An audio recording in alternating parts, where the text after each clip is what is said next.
as a patron. Like patrons are Yes, active yes. and they're devious and I they, get that.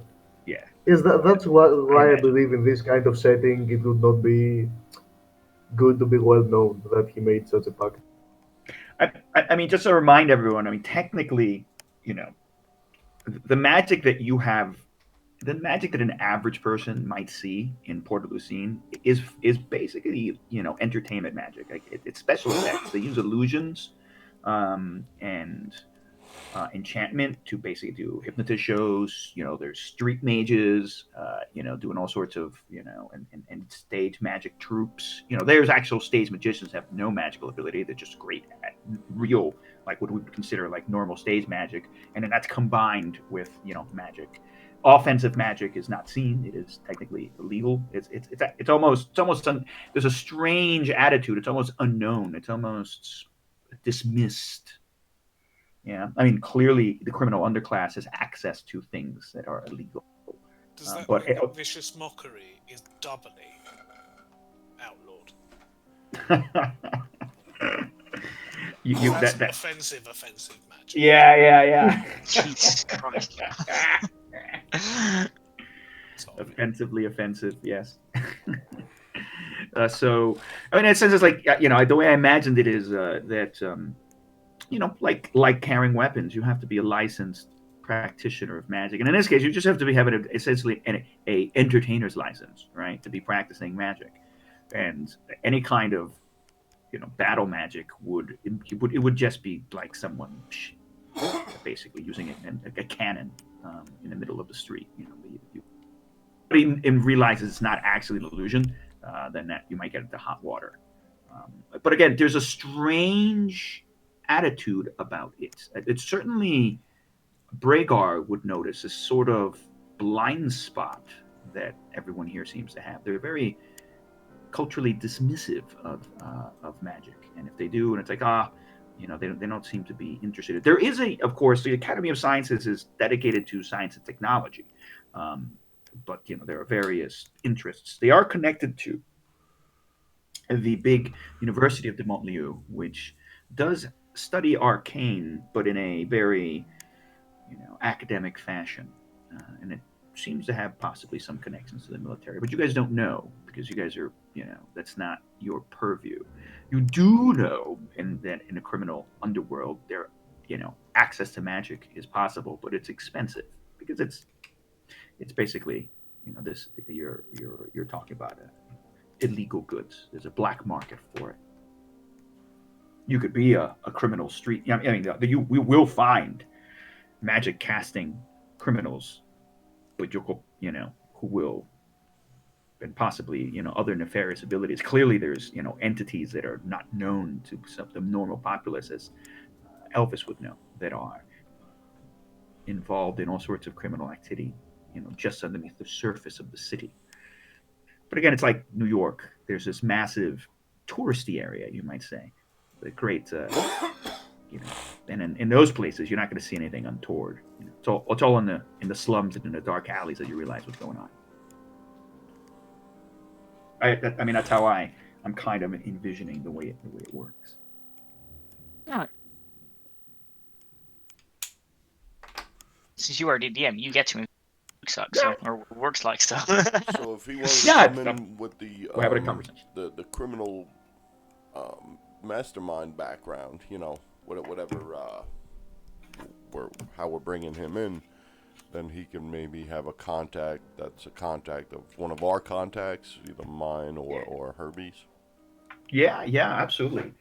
Because maybe you realize that the only way you're going to make it is by selling your abilities in the underworld, right? Yes, that's Could what I was also thinking be that you. because he would not be pretty good at being able to find a normal job. He Yeah. never had to. Mm. Yeah, and if you And were running and hiding and penniless, you would have ended up in the Quartier Ovier, which is the massive slums. Like it's just this massive slumland. yes, that sounds appropriate. And yeah, being a magic user and magic being a bit sought after, maybe he was able to find some employment in the underworld. Yeah, I mean, Maybe he came to the soup kitchen. it's maybe yes, the soup kitchen that was part of the your local chapel, and so that's now going to connect. And maybe we have Herbie and Braegar being very Yeah, good maybe he knows my. for this. Maybe he's heard of my fake identity. Okay, came looking for you. He's I mean, really a kobold. Grufo downlock. And so again, I don't know how much time, if any, you guys tried to, how much you tried to do to sneak back into, your old neighborhood for anything, or if you were, trying to get information out of it.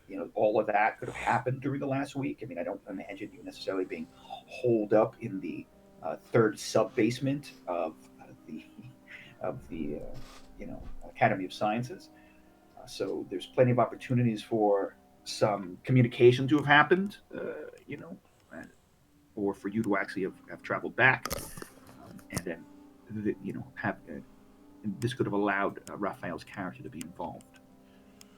Well, Elvis definitely wouldn't have left if he could help it. If someone were going back to the temple, for example, he'd ask them to pick up his stuff, but he wouldn't risk it otherwise for bedroll and some javelins and stuff. Yeah, sure. Makes sense. Okay, so then are we gonna say that Herbie and maybe Herbie and Braegar fundamentally would have been the contact points for Raphael's character, and would either of you actually? It would be easier for Braegar, of course, because of his both of you guys, since you guys have different abilities to disguise yourself via mundane disguise kits and magic to get yourselves back into the Cote and the court, the slumlands where your stuff is and where you normally are. It might even be advantageous for you to get some ideas of what's going on in the ground, right? Lots of things are possibly happening while you're away for a week, and it may be good to contact your informants. All right, I'm gonna disguise myself as my my false identity, Grufo Overhill. Which is basically like a halfling merchant, or well, people think he's a merchant. I'm gonna make my nose look a bit bigger. And we were at the academy, right? So we could shower and get clean clothes and all that. I mean, shower might be the wrong word to use. Bathe, yes, in a yeah. tub. If you asked, they would have grudgingly probably given you some sort of metal tub for you to have some hot, water in, and perhaps so forth and so on. You are in the sub basement.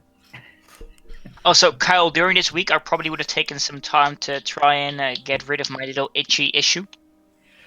Yeah. I mean, certainly you might have to go try and find some sort of powders or something. But it may. Braegar, are you Anthony? Yeah, you had your mic muted.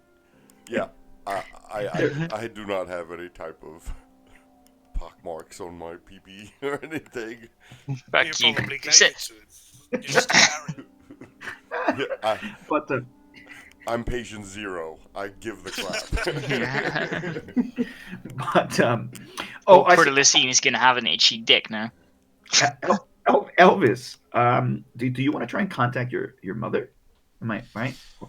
I would probably, if they're going to near her, ask Herbie to drop off some money and a letter. Yeah. Okay. But I wouldn't risk putting her in danger. Yeah. By going to see her. By you going, yeah. I just want to know if that's something maybe you want to do. Oh, absolutely, yeah. No, that is definitely one of the. Well, it's the main thing I want to do this week. Otherwise, I just want to train with the guy next to me. Yes. And keep out of the way until we're ready to go. And I think we decided we were going to go and have a look at the pub or something.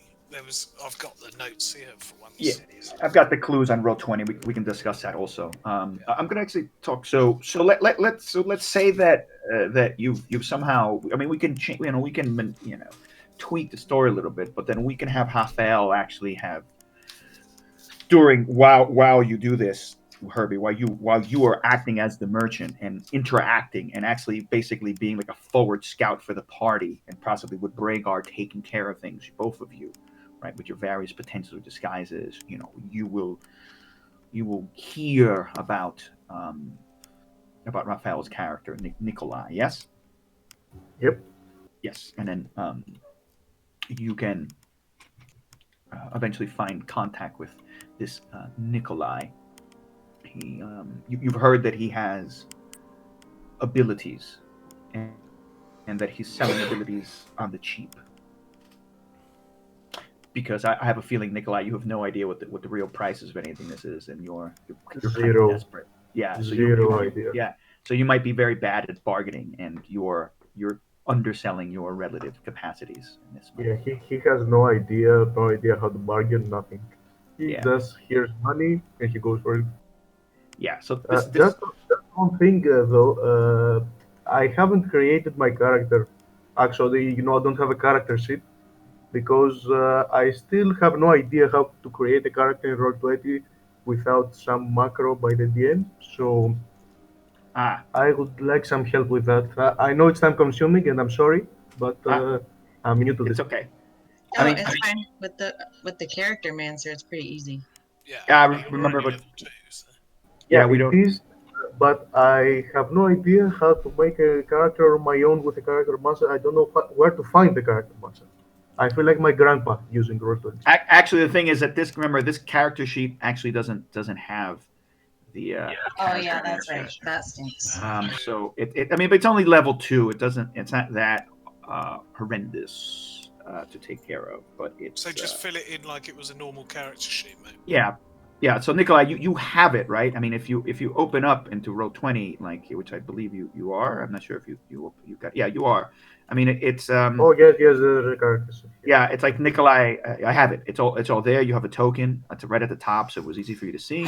And so I've also right now you should have a whisper rolling macro at the very bottom of your screen of the Roll20. If you click on that, it will create.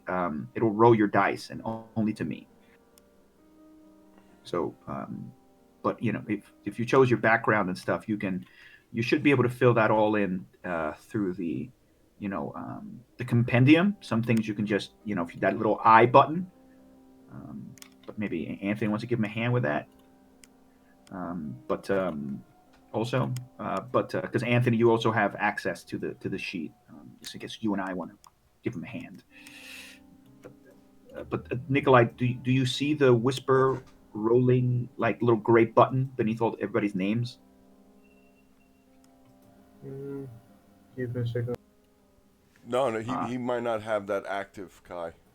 No, I don't have it. So you got to go in the upper right-hand corner, Nikholai, the upper right-hand toolbar, the collections, the 3 slashes, right next to the sprocket. Yep, I'm there.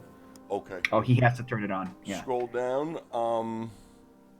You'll see whisper rolling macro.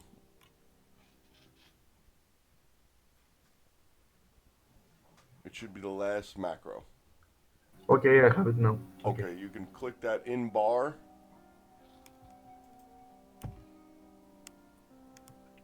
Should I also choose the other one, saving throws, skill checks, and stuff? No, all that stuff is on your token already. Yeah. Okay. We'll tell you how that works, but. So just click the whisper rolling macro, and that'll roll your stats for you. And then there you go. I could drag. So you want to be a warlock, right? What's your background? The background would be noble. Noble. Okay. So, okay, Raphael. Yeah, you did it twice. What happened there? It's like. I have space as my press to talk button, so it rolled again. Yeah, I'm using the first one. Yeah, okay, the first one. Yeah, that's fine. So you see that you've actually got 7. Obviously, that you have an obvious one to drop, and then you can choose. You can arrange them as you wish. Okay. Yeah.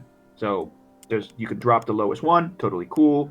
And then the other ones are for you to arrange as you would like. Okay. so that you have flexibility there. So I dump the 6 because I'm usually using the array thing. So I'm dumping the 6 and I'm using Yes, and everything else is yours to use, right? That the other one, you dump that lowest one, and then you have 6 attribute scores, ability scores that you can arrange as you wish.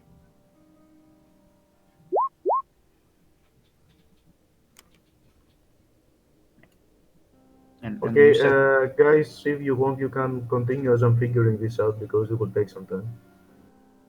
Yeah, I put the warlock as your class, and your background should be good. What race are you? You human? You said. Yes? Okay. And then everything else is pretty explanatory, self-explanatory. You can just fill that stuff in yourself. and if there's tools or things that you want, or like like an equipment, if you go to that eye, it's in the middle of the menu on the top. It's like a compendium, as that sort of in that chat box on the right hand side. You can search something, and almost many things will be there. Will everything be there? No, but most things will be there, and most spells will be there. If but if anything that's custom, or like some of that third party, since a great majority of things I have for example in the Google Drive is actually third party stuff. That you would have to copy paste and input directly. Um, Okay. just as a quick note, um, Rafael, uh, the sheet I'm using looks different from the norm. I mean, you never use Roll20, it's fine. It looks also very different from just a normal Dungeons and Dragons character sheet, because I'm using I want to call them homebrew, but they're third party rules. That's why it says Darker Dungeons, and these are kind of rules mods and that to D&D to kind of make it a little bit grittier and harder. So there's a couple other things that are non-standard D&D, but we can talk about that as they come up. Okay, Okay, that's fair. right. But I have a lot of other like subsystems that to make this game more grittier and more horror based than the standard D&D. But we'll Basically, he cross wants that to kill us more. we'll cross that bridge. I just wanted to make it more challenging for you. We'll cross that bridge when we get to it. Uh, okay, and actually, I want to talk to Eve. Eve, clearly, I don't know. It's up to you, but if you were going to, I think we chatted. If you were going to, you know, find your mentor, return to your mentor, and train, level up during this week, Yes. then you would have to go up to Saint Mère de Landes, which is the ancient crumbling cathedral and the monastery and nunnery that's built around it at the very top of the hill that forms a majority of Port Lucine, or the mount. So that's probably you would have spent more of your time, and then actually hanging out in the dank sub basement of the Yes. Academy of Sciences. Anything particular that you would have done while you were there? And then we discussed it a little bit. I know I would have liked to have done some more, online RPG chat, but it's been a complicated couple of weeks for me. So, what do you think? What might have been some things that Eve would have done? Wow, during this week. Um, During that week, I would have worked at um, the monastery or the nunnery, and I would have um, assumed their dress for my time being there. I probably would have tried to do the work of good, whatever that may be there, whether it is like working in the soup kitchen like I already did, or just meditating or helping the wounded, healing to sick and injured. Well, let me get to that. I mean, remember, partially your particular branch of the Church of Ezra is definitely the most mystic. The one that is most focused on and I would say, meditative prayer and worship. You're the neutral branch, so you're kind of I would say that some of your, although your goal, of course, is to protect the good, you're quite active, right? Not everyone is active.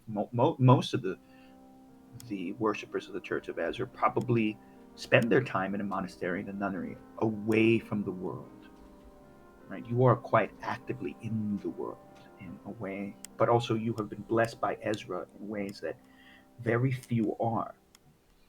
You know, it is known that you are special, that you have things that are beyond the others. I mean, first off, it's already known that there is something strange about you, especially since you don't really like to be out and about very much during the day.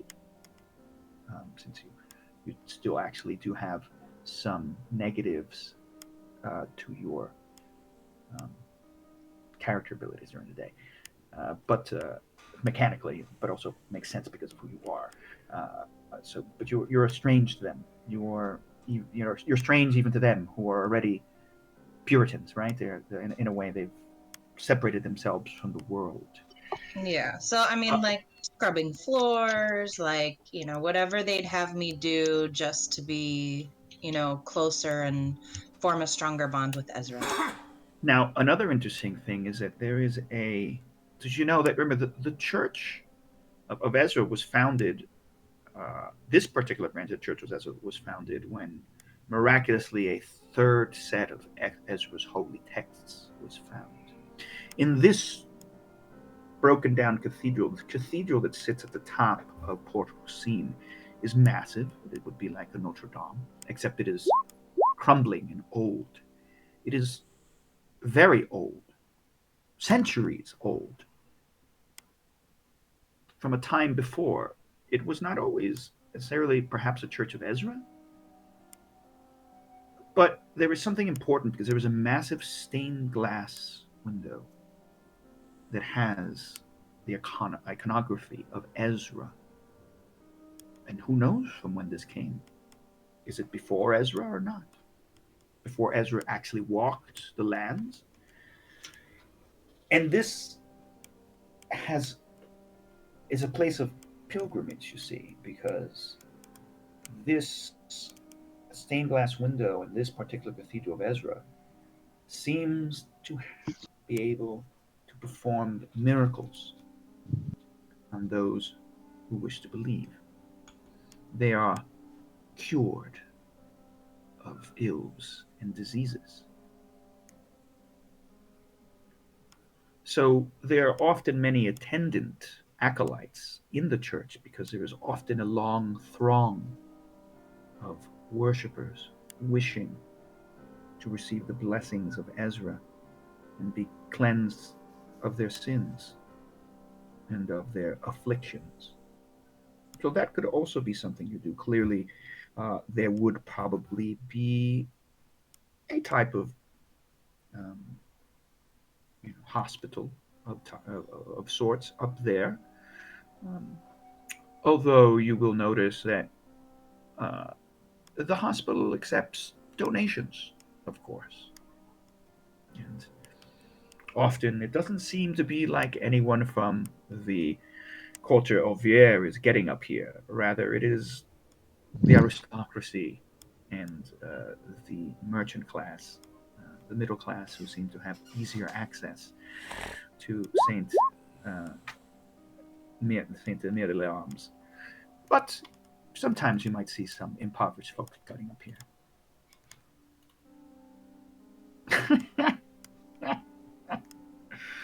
um, hmm. And actually, that is straight from Ravenloft 3.5. And at Herbie, I will have to take a look again at the constraints about that. Not everyone gets cured, of course, but some do. So I I mean, would I have known this before, or would this be something that I found out there? No.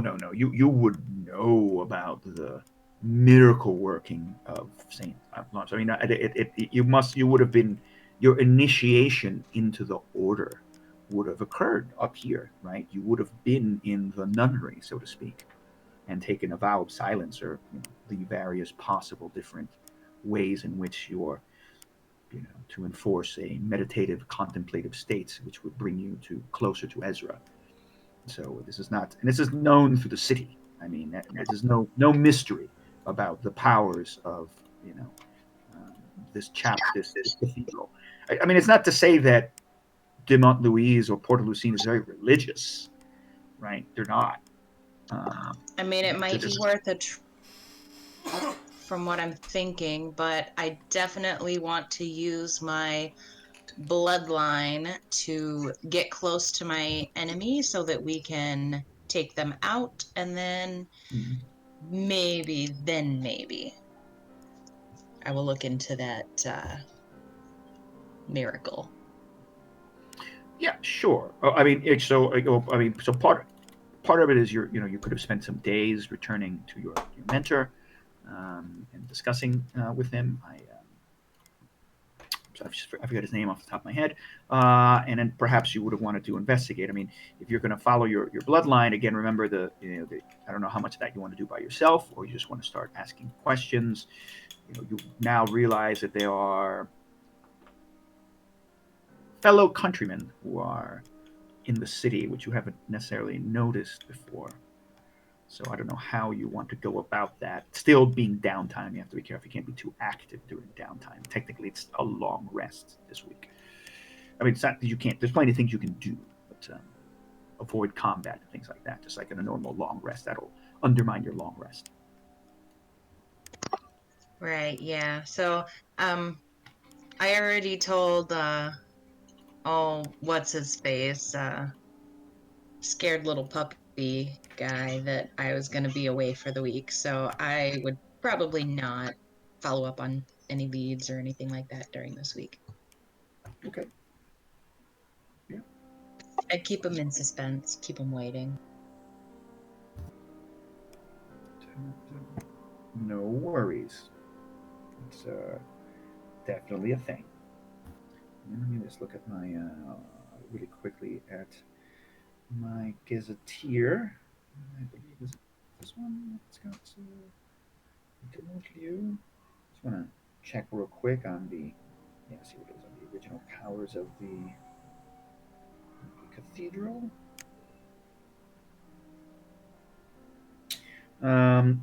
I'm sorry, and Braegar, is there? I mean, besides, I know that you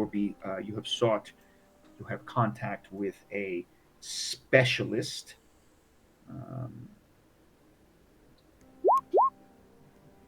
In the Academy of Sciences, a chemist, so that you could continue your advancement in your studies. You will be doing your own independent magical research, hopefully getting access to some laboratory materials. You will also be teaching your new uh, apprentice adepts between you and Herbie, to keep them, to satiate them just enough to string them along. Is there anything else that you would like to be doing? Kai, Besides maybe. they had got me I told them to get me 30 gold pieces worth of materials, components. Yeah, they would have gotten that. Yeah, Okay. yes. So, Yeah, these guys would have gone through it and gotten, yes. That first night, I would have created my familiar. Okay. And had them watch as I create a creature out of nothing.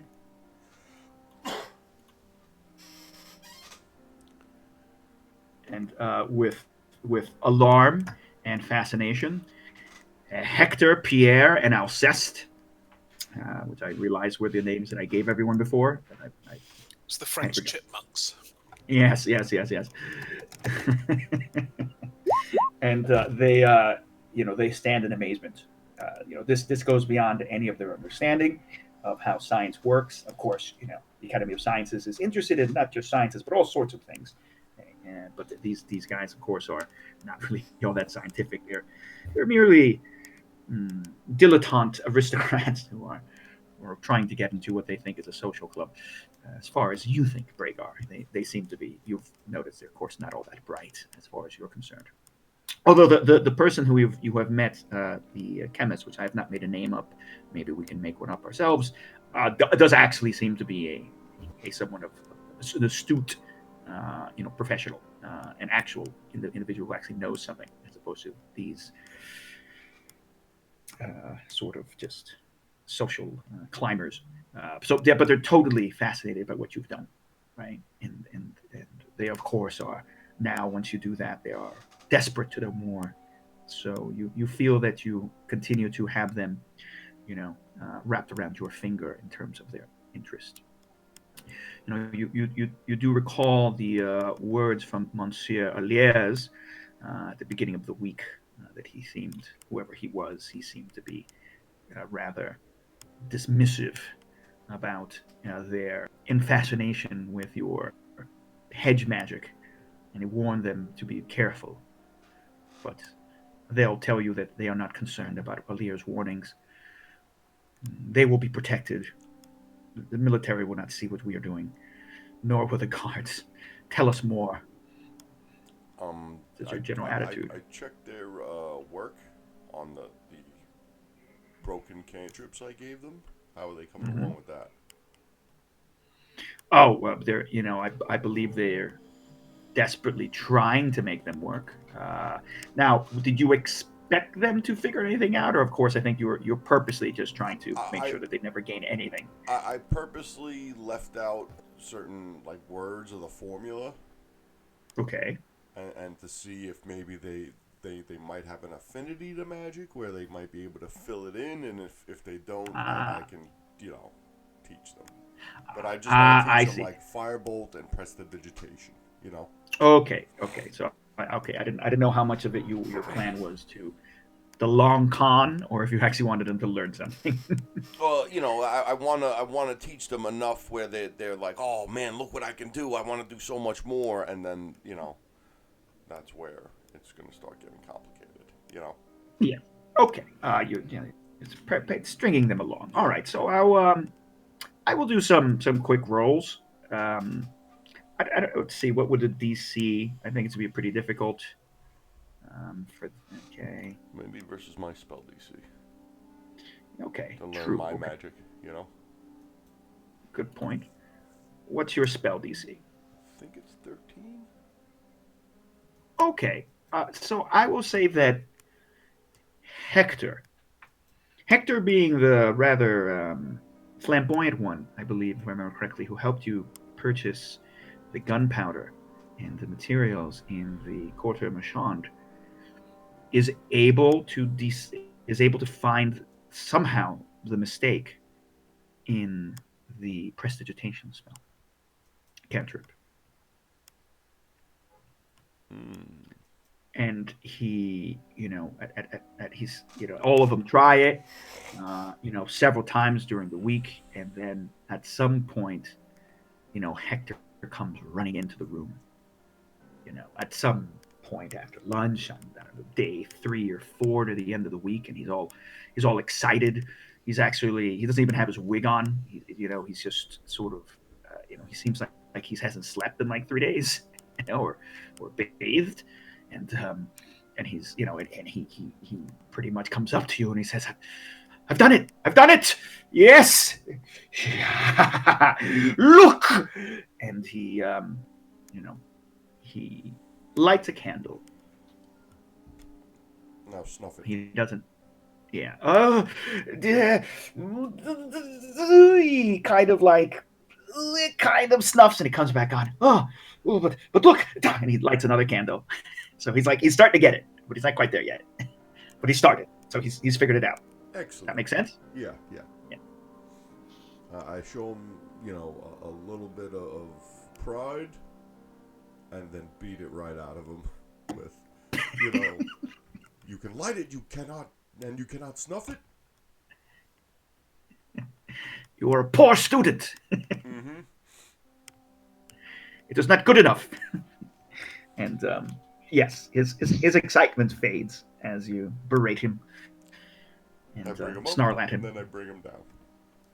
Yeah. And of course, he's scared because you are, a menacing creature. And he's like, I will overcome this. Do not worry, Braegar. I will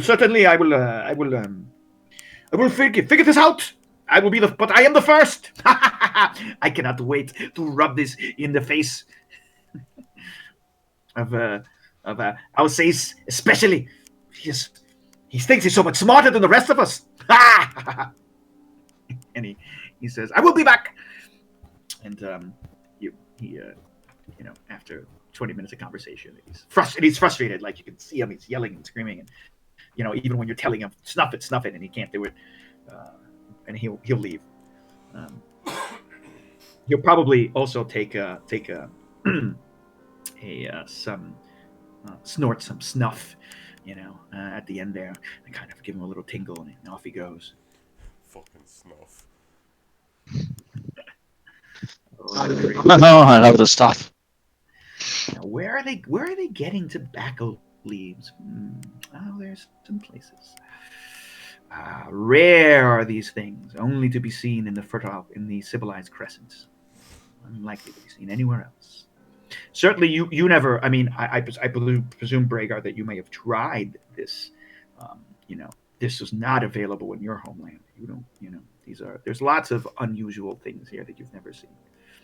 These wonderful alchemical substances, as they seem to have discovered here, that give you sort of momentary strength or clarity or energy, or sometimes they'll let you drift away.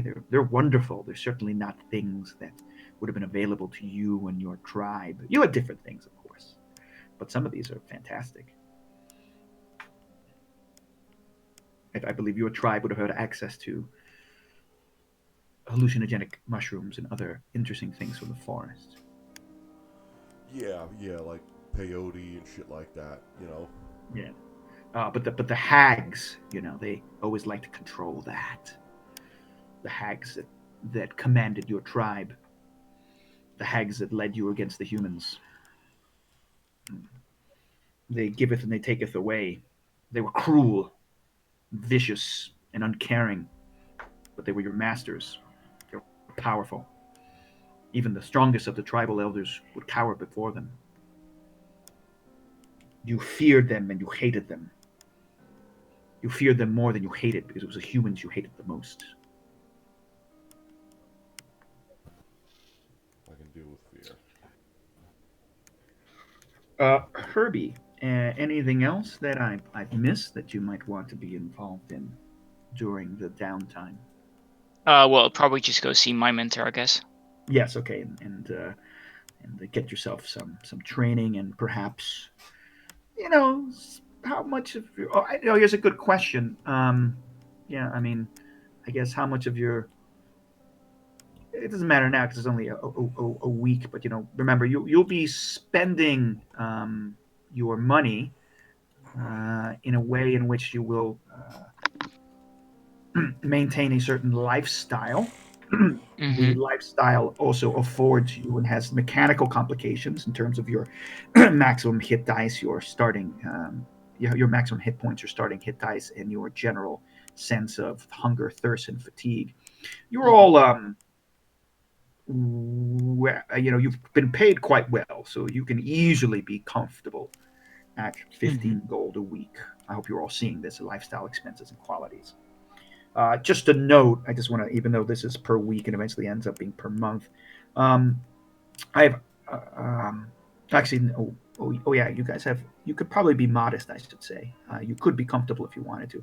I've increased the cost of all these things because I don't think the costs were more representative of a early Renaissance than a modern, early modern period. How much is it to be comfortable? Oh, it's going to be 150 gold. 150 gold to be comfortable for the whole week.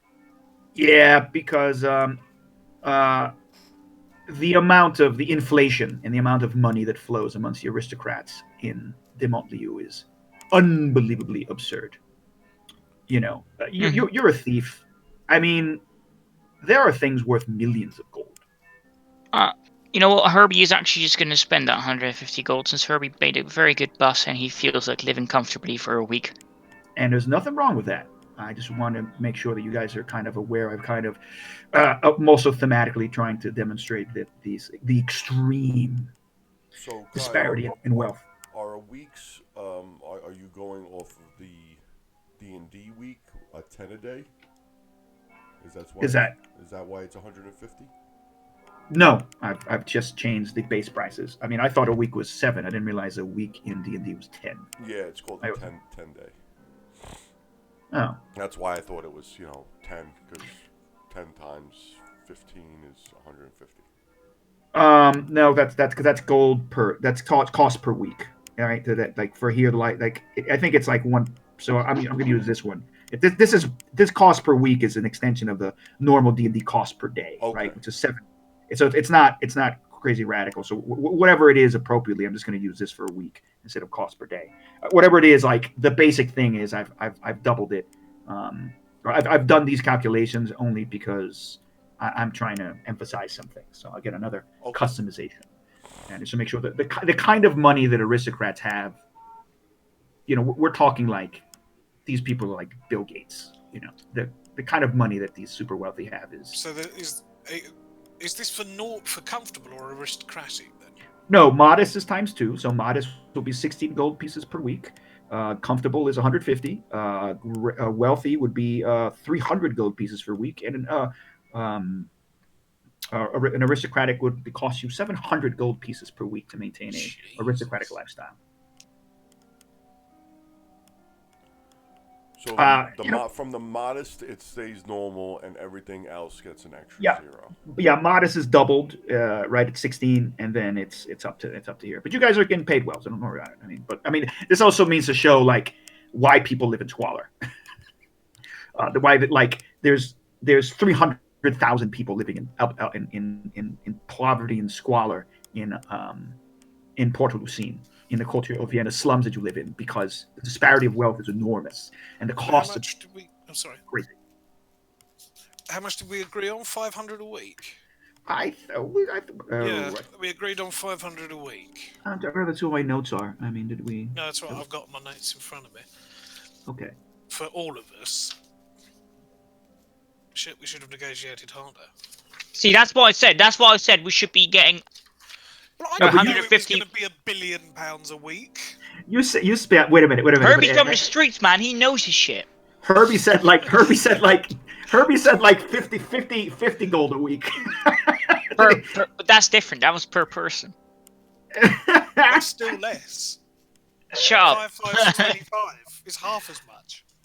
I mean, you guys are all going to live well. You all can still live very comfortably. Actually, you could even. You have the potential to live between modest and comfortably without a problem. I'm staying in the academy, so. Yeah, I'm staying in the modest zone. Whatever that is, because it's free as well. Yeah, I mean, you don't necessarily have to pay for how they might give you some kind of free food.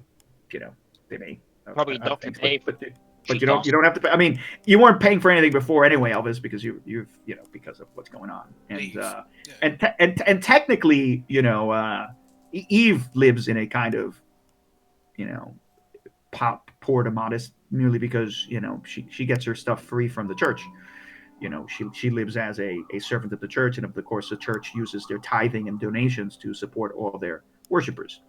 And like I said, there seems to be the church does make some good money off the upper classes. So we'll see how this works. I want to play this out because again, it's thematically. I just want to make I want to show that we're not normal. This is not a normal. We're not in Fate Room anymore. All right. So what I was gonna say, basically, Herbie just disappears for the week. Okay. Because he's gonna go back into the slums, but he's gonna live comfortably in the slums. Yeah. But to take care of himself or to learn from his mentor again. All right. So he had to make the choice between gang life and being an actual bodyguard to Braegar. Okay. Yeah. Life. There's going to be a revolutionary. There's going to be a lot of drinking, a Hmm? lot of mind Probably. altering substances involved, Nope. He's also going to seek out some medicine. some gambling. The last thing you guys saw before Herbie went away was just him like really scratching his crotch. I don't think we'd have noticed the difference, really. Hey, fuck you.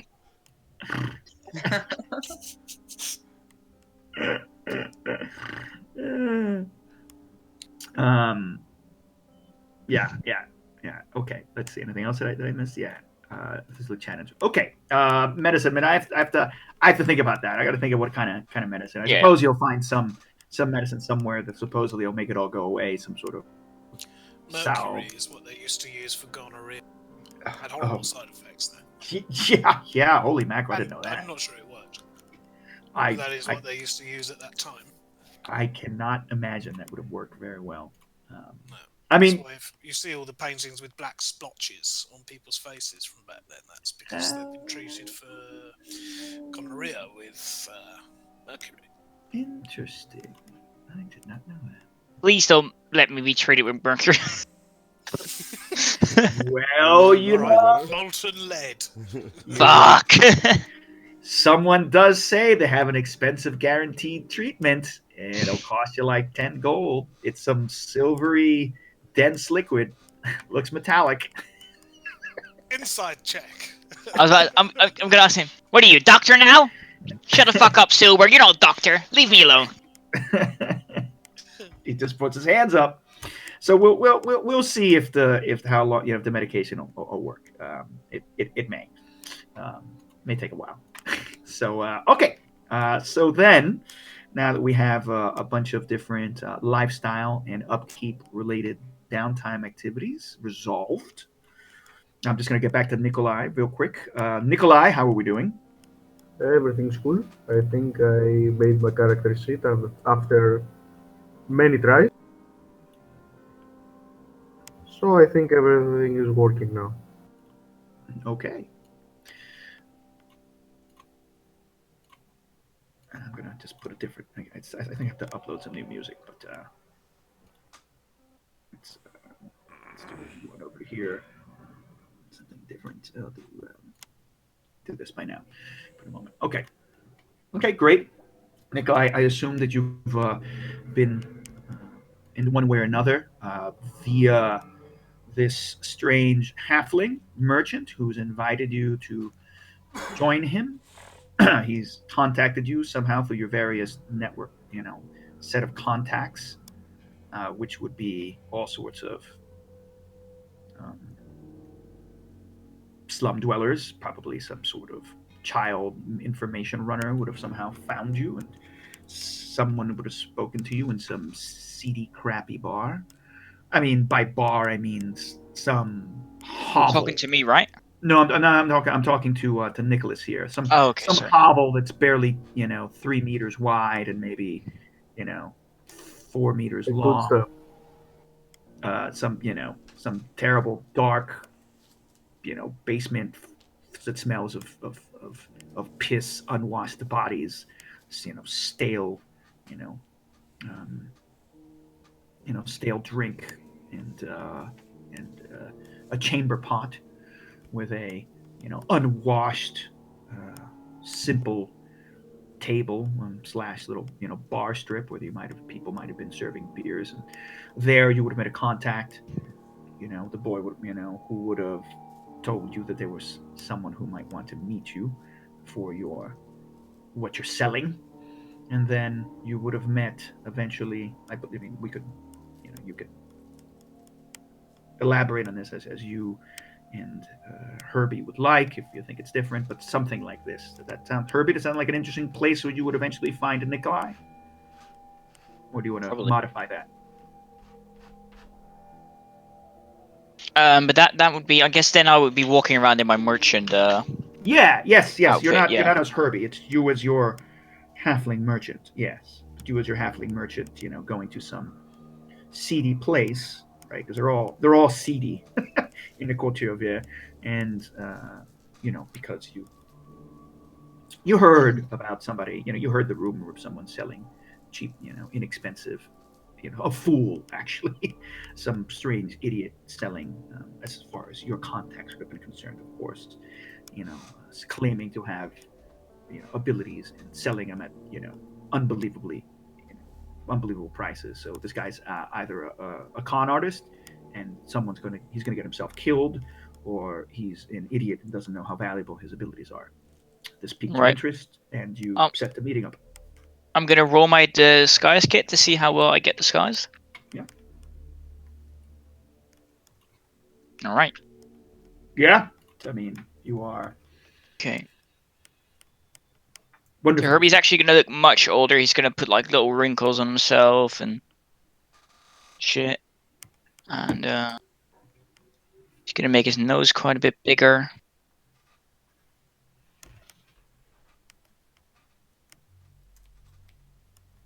Okay. Do you like? How about you and Nikholai? Maybe do a little short role play. See how. So the boy would have told me somewhere to find him, and then that he's will give me work. This halfling merchant. Yes. Told you to go to this, you know, this dive. I mean, I'm going to call it a dive bar. This local, you know, tavern, beer stall, essentially, where everyone is not really drinking beer, quite frankly, drinking some sort of awful, there's a clear liquid and there's a kind of a yellowy liquid. Yeah, you tried one. It's unbelievably potent. It's awful. It tastes. It feels like you have swallowed a burning piece of charcoal. Everyone here is unbelievably drunk. It looks like, when you get there in the afternoon, there are people just passed out and sleeping in their own vomit, in their own urine, not only inside but on the front, streets. And so your experience is going to be, and so this is where you will eventually, meet Herbie. Would they have a name or just a description? Someone The name. for halfling. I'm sorry. What is your alter ego's name, Herbie? It's Griffo Overhill. Yeah, Griffo Overhill. That's what you would have. It's Griffil Overhill. Griffo Overhill.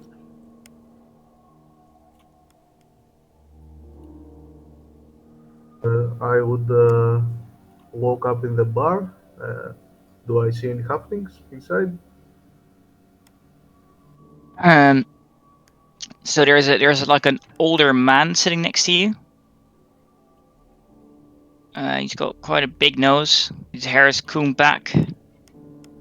And hold on, sorry. Let me send the picture. He's holding a cane. He looks like that, but he has two hands instead of a hook. Okay. So he's just sitting there, and bonjour, monsieur. I have heard much about you. Do tell me, Hello, what are the sir. special services you are offering? He talks like this because he's trying to be fancy, He's trying to make himself look like a fancy merchant from the upper districts. All right. So yeah. So he's talking. Look, just so you just to quickly inform Raphael. In Demont Liu, there are two main languages, and they're stratified by class.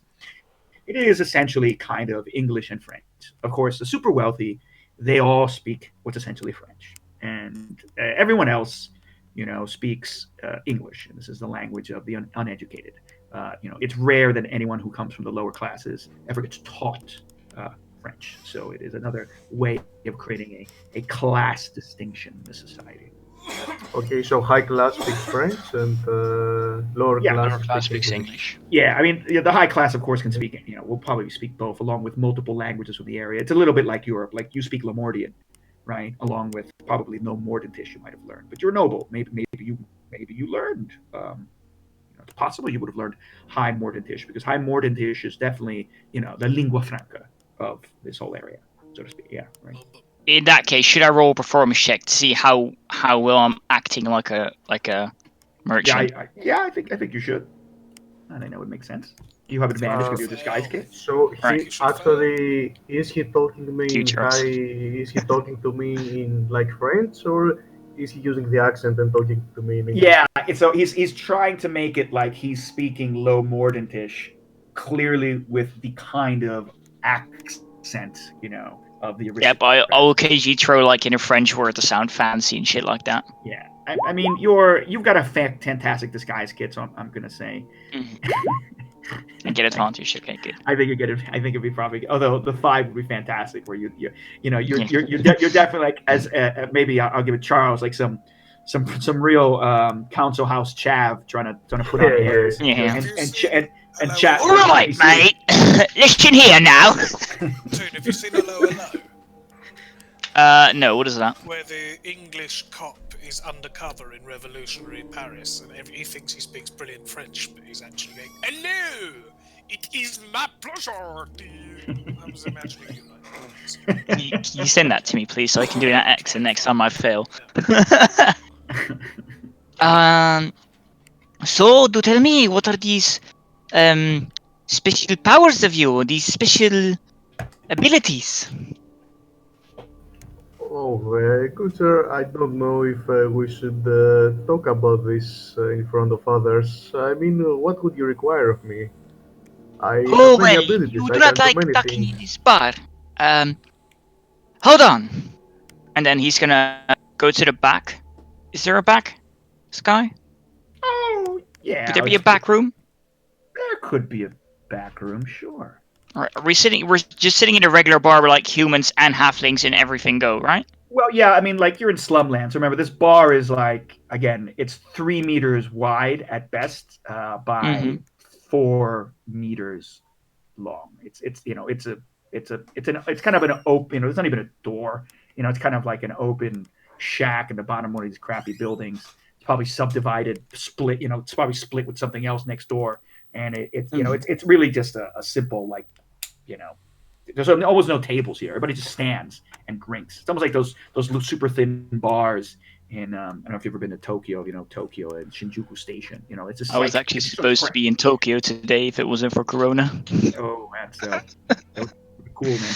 But it's one of these things, and again, you're literally climbing over drunk, sleeping people who are lying in their own vomit and piss and shit. So, I mean, and you would know, yeah. I mean, this is this particular place. There's probably a back room where illegal things happen. I'm gonna go and then go to the bartender. I need the back room today. Huh? I will only require it for 20 minutes. You know the drill, huh? He's like. Taps on the tape. He taps on this very garbage, bar, and he puts his hand out. What do you mean? Put his hand out, and then I'm gonna lift up my cane. He was like, "Do you want me to whack you with it? Do you know who I am?" Does he know who you are? I don't think so. And he looks at you. He's like, yeah, someone who doesn't belong around here. Maybe someone. I am Grifo Overhill. I have worked myself up from this neighborhood to get out of these slums. Okay. You're Jewish now, mate. I'm having second thoughts about my employer. All right, so it's okay. So would your it's okay.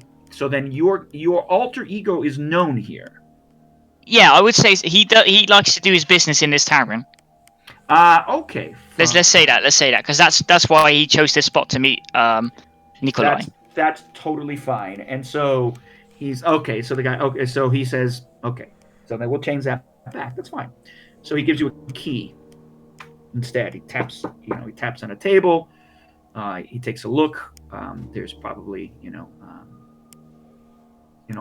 shifts his eyes over. He possibly, you possibly hear like a bell ringing somewhere. He pulls on a string and he gives you a key. Okay. Like I said, I tip well enough for this place to let me. I tip well enough to let me access to the back room. Thank you very much. And then I'm gonna go into the back room with Raphael. Yes, I will follow him. Calm down, Braegar, you idiot! You old fool! Fuck you, Rick. Calm down, Braegar. I need to fiddle on the roof. I got schmutz on my mutz. What are they? I was about to say, as soon as I probably pulled down my pants, he was going to be like, what is that? What are those spots? Can you fix Where this? is my faucet? Yeah. just saw the disguised Herbie picture now. Sorry. It's, Yeah. so Alright, so do show me. What are these special duties you are talking about? There's no one else in the room with us, right? No, we are all alone, can't you see? Do you have eyes? I will use Mask of Many Faces to turn into him. What is this? This is not me. Who are you? Well, you I asked see. about my abilities. This is one of them. What I would like to know is what exactly do you expect of me? And, well, how much are you willing to pay? Well, it does sound like you would be useful to us. Potentially even for my side business that I run, where adventurers contact me for help. A very good acquaintance of mine, Herbie Cokeleaf, he might have some use for you. You would even get it paid by the Academy of Sciences. I'm getting different voice now. It's because he's getting excited. He's losing it. He's losing it. Yeah, you notice actually. There's a momentary where Nikholai like kind of notices like there's kind of a little shift in his accent, and you're gonna take you aback. Yeah, and then he quickly goes back to like being all distinguished and well, it does sound like you have good. Yet you would be good for us, I think. What kind of Yes, work are you looking for? Before we agree on anything, yes, there is no general preference in the work. To be frank, I am in need of money. But what kind of work I would be getting myself into? I mean, I should know. We just do business with all of the city. If they need muscle, if they need to investigate, we help them. You see, it is just for the good of the people. Okay. I'm starting I to sound don't more and see more any Italian or problem with something. I don't know. that, as long as there is money involved. I'm, as you can see, in a bit of a dire need of it right now. Oui. Money would not be an issue. You should discuss payment with the actual group. I will refer you to them, and they will meet you at the end of this week. That is fine with me. Where should I find you? If you, by the end of the week, if you go to the Academy of Sciences, there will be a halfling who looks nothing like me, waiting for you at the gate, by the name of Herbie Cokeleaf. Be sure you are polite and respectful to him. He is a great master of the roguish arts. Okay, I will remember that. But do be sure to stay away from his crotch. It might be a bit dangerous. Well, I was not thinking about doing things with his Interacting with crotch. his crotch.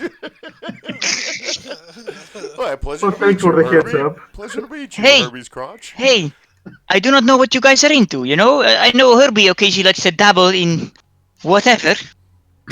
Well, I Um, must get back to my busy day as a Well, diamond his- merchant. His crotch Maybe is grab safe a from me. bagel with laksa. Crazy! Ah, goodness. and if you do want to repay the favor, a bag of the special white powder you can get somewhere in the slums would be much appreciated. Herbie would take it for me, of course. Mots. I'm sorry, I did not get that. I said a bag of the white powder would be appreciated as a thank you for hooking you up with this contract. Herbie will take it. In my name, of course. He will make sure I get it. Yes, Guy, were you back? the thing is I'm back, that I'm back. when I'm in a contract, I expect payment, not to be paid the one making the Oh contract. no, you would so- definitely get payment. Just see it as a small favor to get our business friendship started. DM, would I know what this kind of white powder he speaks of is? I don't think I would. Would aristocrats? I reckon aristocrats do drugs. Oh yes, I mean I don't know if the Lemordian knows. He could be just naive. Roll an intelligence check. Just a straight intelligence. Pablo or you? You know, this is all my fault. I only wanted to play a drug dealer, not a drug addict, but Anthony turned my character into one. You turned him into one. By the way, none of you guys, so I mean Shay or Elvis, Braegar, and Evangeline, you guys don't know this merchant. You've never met him before. You've never heard about him. Yeah, this is his secret alter ego. Yeah. Nikholai, you unfortunately aren't really quite sure what he means. I mean, you're not very good at this, and you really don't. You know, you're desperate for money. Yeah, I get that. And okay. I mean, you may be dabbling with a lot of alcohol, and you know there's all sorts of things that you've heard that there's all sorts of things that people do, but you yourself would never be involved in such things. I mean, clearly, Of course, no.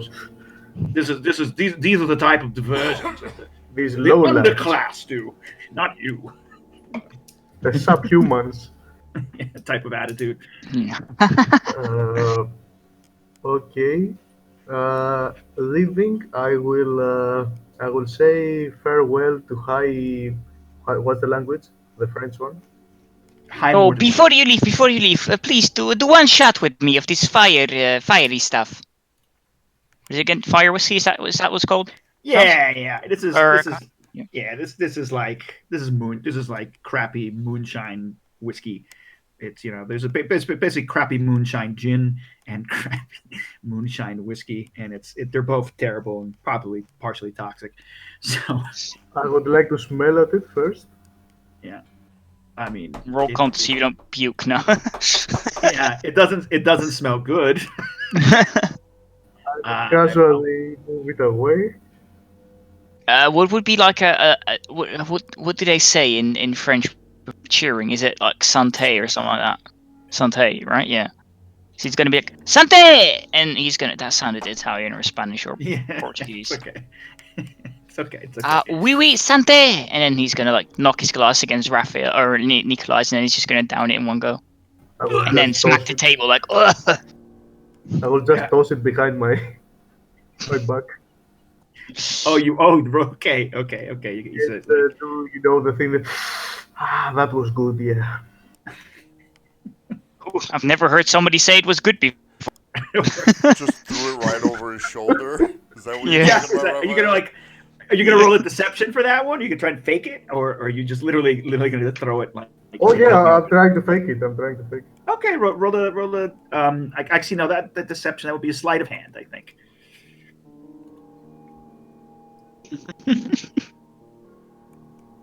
Man, I fucking love this character. All right, that's a pretty good sleight of hand. Against Herbie's passive perception, I don't think Herbie notices that you actually, you kind of. Where even is my passive perception on my sheet? It's 11 on your thingy. On your. Yeah. Oh yeah. Oh right. Yeah, of course. Yeah. So yeah. So actually, no, it's 13. I fucked up. My bad. Oh, is it? Well, well, I mean, I was saying that Nikholai is successful. He does it anyway. Okay. You don't notice. He's laughing. He's like, and he does it just good enough, cleverly, and yeah. And so, all right, Nikholai, you don't know where the Academy of Science is, quite frankly. But you know it's probably around. It's probably not in this vast slumland that you live in. Griffin is by now already out of the door with his cane. Yeah. And he gives a couple of the drunks a couple of whacks on the floor, like, wake up, insolent fools! And then he's going to go out and go back to his home to continue training and get into his normal clothes again. Yeah, okay. I mean, Nikholai, you're eventually going to find out. I mean, you'll know that you're going to have to cross the river. And... Hold up, someone's calling me here. I thought that was me for a sec. No, that's me. I better put this on Do Not Disturb. My apologies. You thought you started making noises. And so... I'll be right back, by the way. Yeah, and so, I mean, you're going to have to figure out a way to make yourself get over there. Now, one thing you eventually learn during the time is that the Academy of Sciences is in the quartier, the government quarter, and that it is, of course, a important, famous institute. You will know that you will have to get yourself somehow across the bridges and out of the slum quarter. That will require you to make sure that you have your citizenship paperwork or your paperwork. And if you are hiding here, you may not have any paperwork. So I don't know if you're a illegal immigrant or not here. So that you're gonna have to find a way to get someone to smuggle you across the bridges because you know just 2 months ago there was a vast there was like a large scale riot slash military action inside of the Courtier Ovier. There was a massive set of riots, many fires across the entire area, and uh, a a very deadly military action. It was a city guard plus a Republican military came in with cannons and muskets and killed a lot of people. So I don't. I mean, we'll make it that you're able to get through, but I want you to consider from a role playing wise, you may have to spend your last pennies on someone making you, you know, to forge some basically papers, right? a fake ID to try and get yourself across, or maybe enough money to, on top of that, to possibly pay off one of the city guards, or it could be someone smuggles you across, hidden somewhere. You can make we can make that story up, but it'll probably take whatever money you had left. It'll take you to get across. So you're taking I it. would probably just try to forge some papers so that I could maybe use them again. Okay. Like I said, the All right, so I'm going to say it's going to cost you whatever money you have. Like you're going to be, whatever okay, money you've made, it's going to cost you to get some fake paperwork. okay, so I'm And, at 0 gold.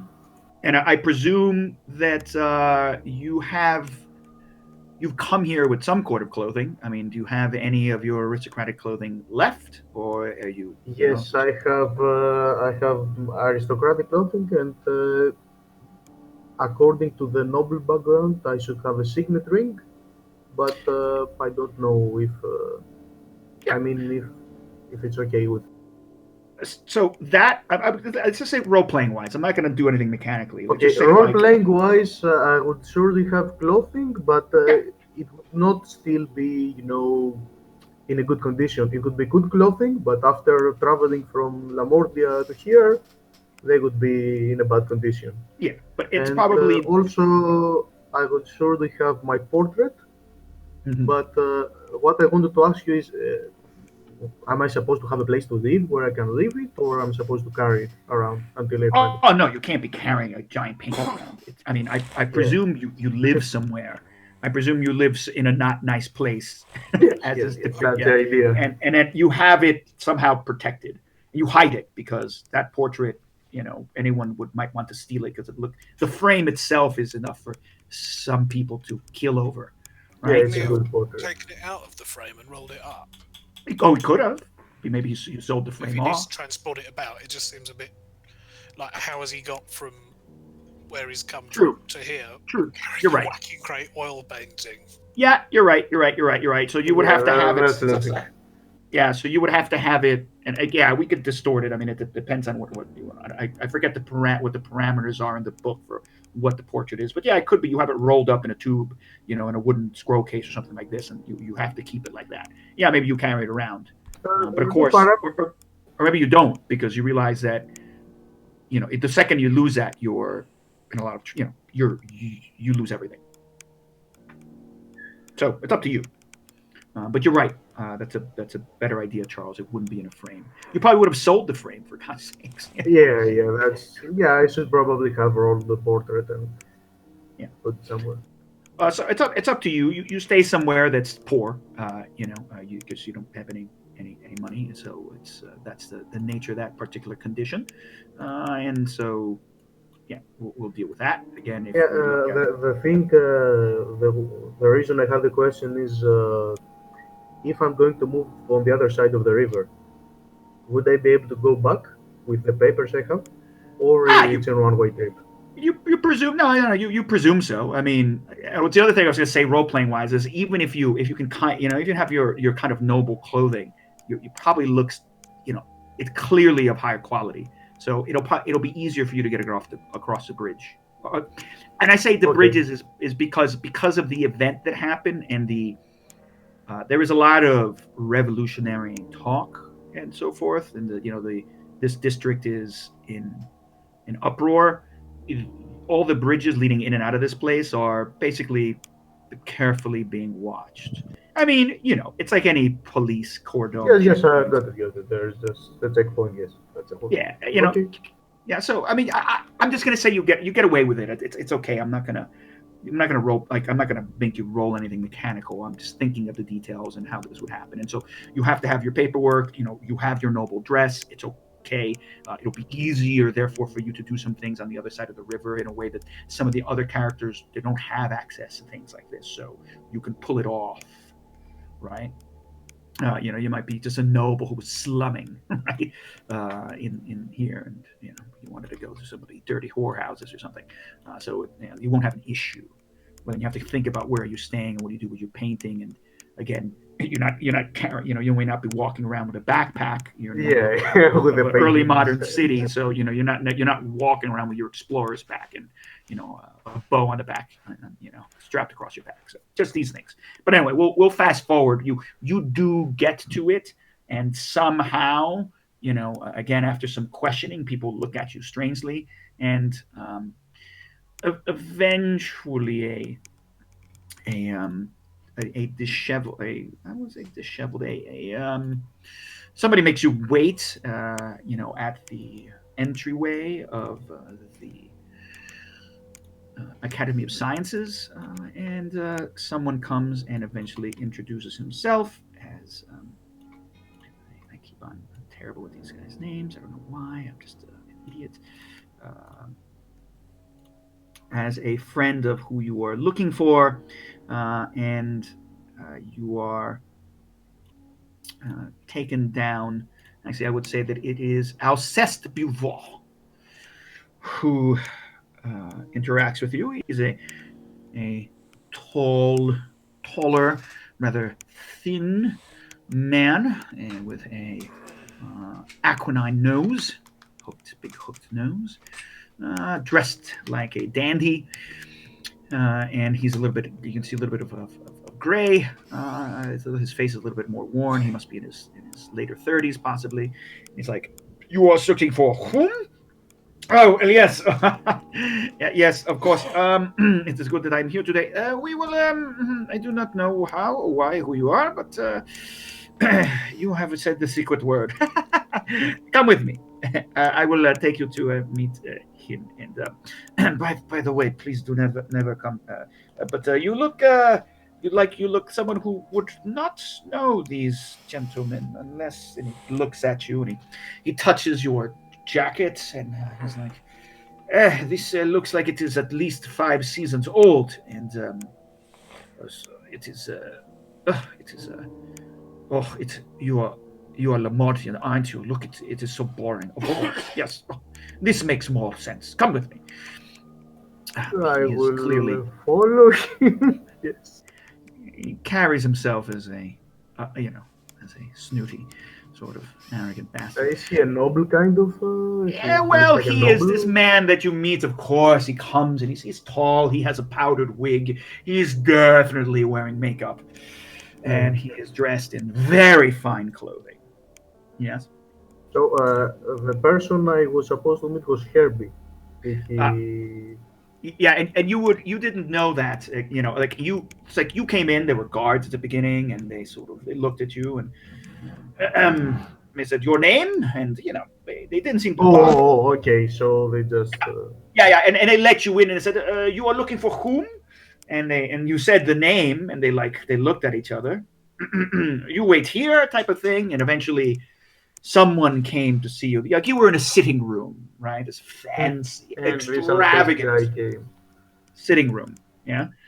When eventually this man comes to see you, and acting as he is, and he's he's actually kind of nervous when he sees you, and sort of like flustered, and he says, "Well, come with me," and he takes you right, down some hallways and eventually to a door with some stairs that leads down, and you seem to go down several flights of stairs until you get into some sort of dank basement that seems like a giant storage space with various rooms clanking and odd smells, and you see various people working what seems to be some kind of rooms filled with chemicals or clanking or machinery, and you're not really sure what's going on down here. And as you're being led down, this man is almost giving you a tour. He's like, "Oh, I'm glad you enjoyed yourself. I hope you were not very dirty. This, you have no idea. This chair was made by, so and so, and we have imported it from here. And, you will not find many Lemordian things here because blah blah blah blah blah." He's clearly, speaks with the poshest of posh accents, and. At the beginning, he addresses you in high Mordentish, and then when he looks at you, he tries to move to low Mordentish, but he realizes you speak it after a while. Let's just say, and he acts surprised, and he's like, "Oh, very good. I have been to Lemordia once. You see, it is a very stark place. It is very, very uninteresting. You do not know how to live." And eventually he will get you to a room. Yes. So we came I came inside how's it called? The academy. Then Yes. This guy comes and he leads me down to the basement, right? Okay. Yes, and while arrogantly. Yes, talking about everything and. Yes, of course. And he can't stop talking. Also, he just talks. He talks incessantly. Okay. And he, with a kind of clearly it's grating to you. I think not only because of your Barovian background, from Lemordians, you're a bit less flamboyant. You're a bit more to yourselves, German. You're a bit more careful with your words. And this man just doesn't stop talking. And eventually, you see all sorts of strange. You actually see some, not just humans, but you see some. A dwarf and a gnome down here working in a mechanical workshop at some point. You guys would have noticed this eventually. There are seems to be that this basement area is full of all, not only storage, but tucked away laboratories and workshops, all sorts of people working on things. You've heard explosions and bangings. And there's some other NPCs that you would have come across this week that we will discuss later. But eventually, you are introduced to the crew. They are hanging around a large table. You guys can again introduce how you look like, and then we will start. Who wants to describe yourselves to Nicholas? Herbie's gonna go first, of course. Yeah. First, he's gonna say, "Did you get the stuff?" No, I did not get the stuff. I did not understand what was requested of me by this gentleman. Did he actually not understand, or is he lying to me? No, I mean, he really seems like honest. He just doesn't know. Right. Fucking Griven never explaining things properly. Well, my name is Herbie Tealeaf, as you might have heard. I am resident leader of this group of misfits, and yeah,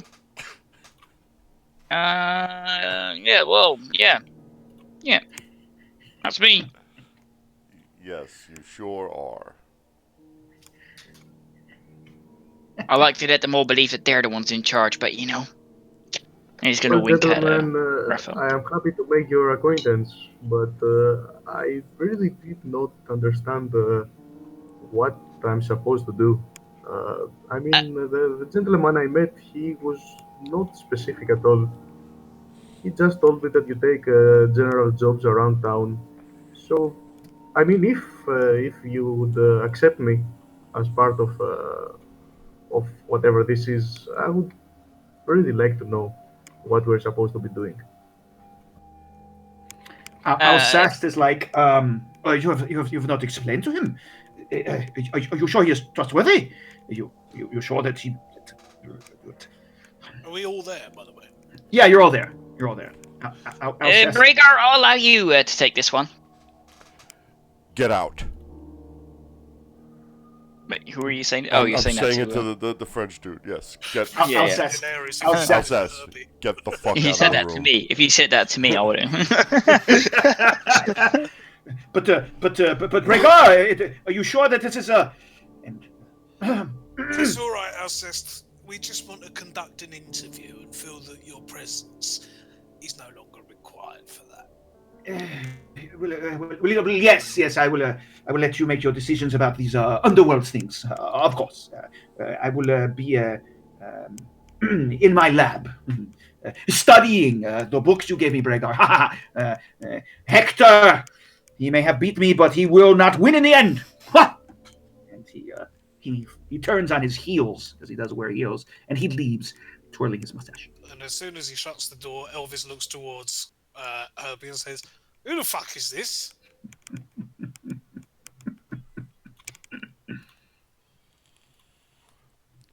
Herbie.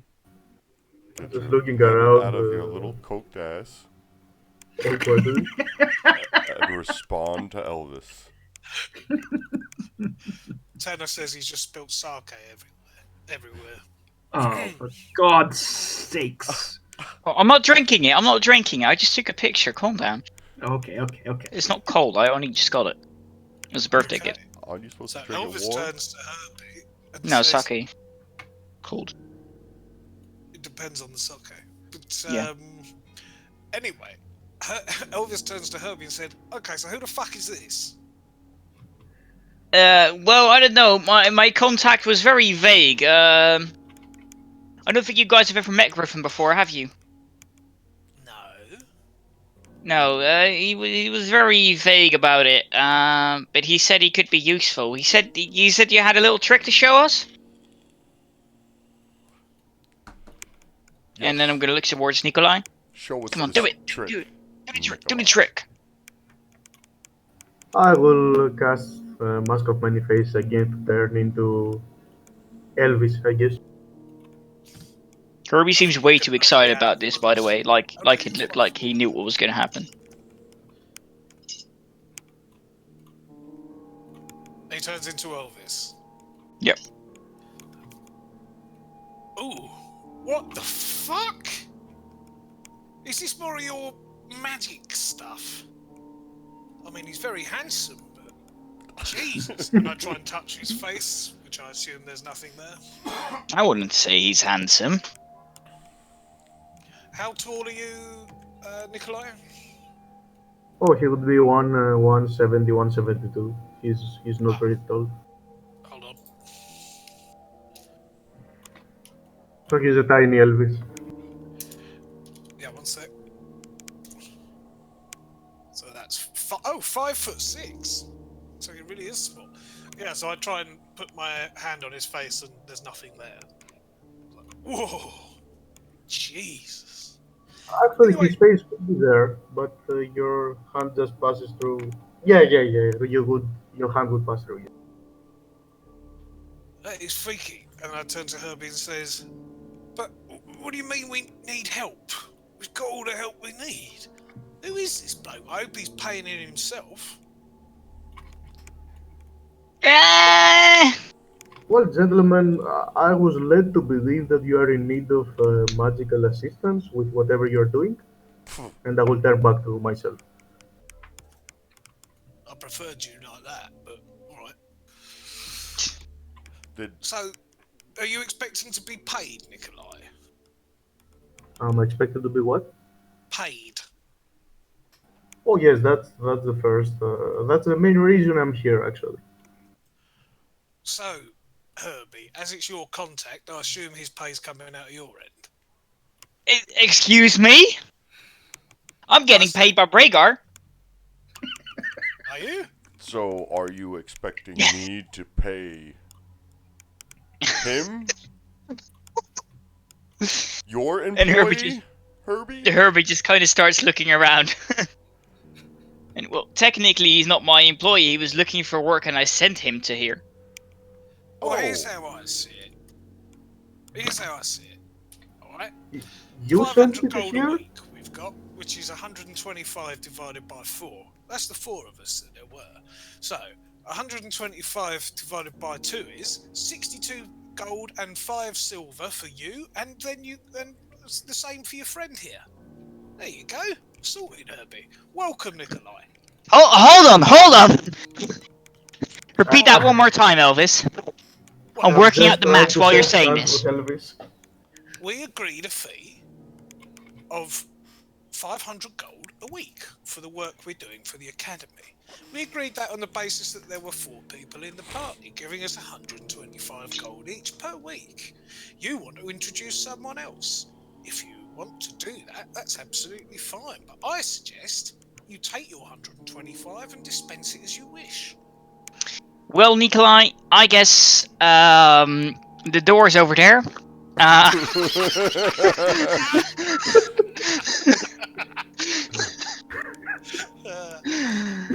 Maybe we can renegotiate the terms. You know, Well, how he about seems to be this?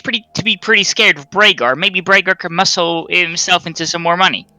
I doubt that, because we were dealing with the other bloke. But how about this, Herbie? You pay him for the first week. If we like him, he stays on and we'll cut him in as a full member. Alright, that is fine. Alright. Then Herbie's gonna look towards Braegar. Braegar, can I get a pay raise, please? When we do a job, you can have a raise.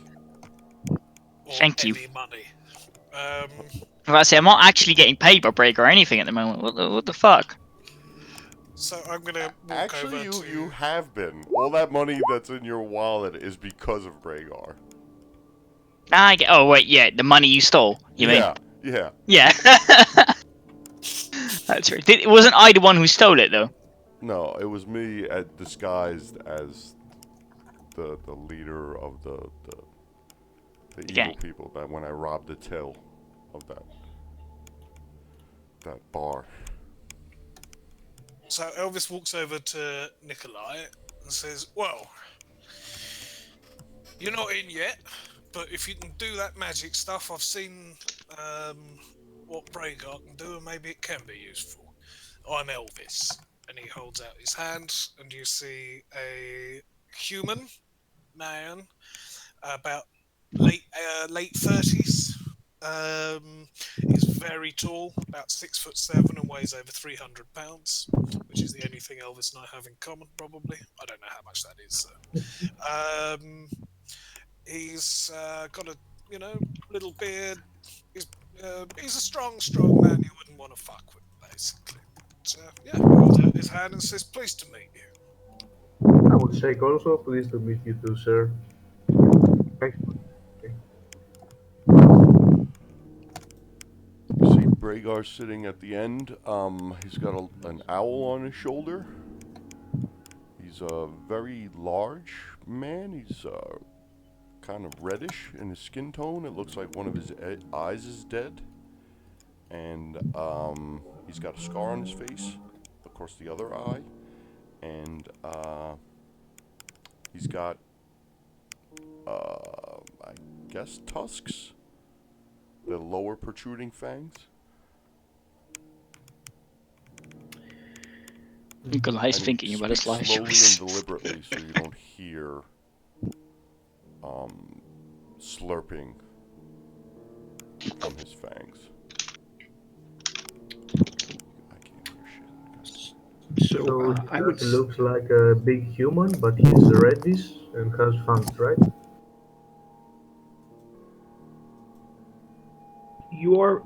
From your point of view, he is some kind of.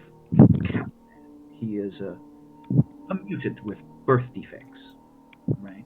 You know that Caliban exist, hunchbacks and other sort of things that happen amongst the lower class, or well, if this ever happens amongst the upper class, if the baby does survive, they're normally locked up in an attic or hidden away. So he looks like a deformed human to me, right? I would know that.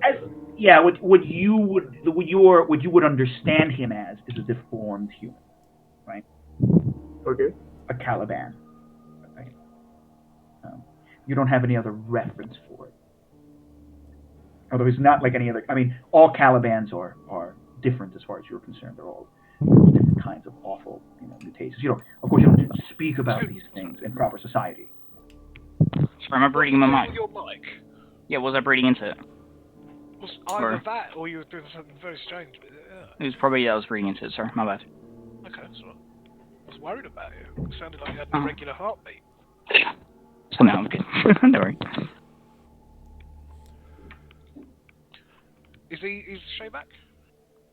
Shay? Yeah, I'm here. Okay. All right. So, Shay, why don't you describe yourself, Eve, please, to Nikholai.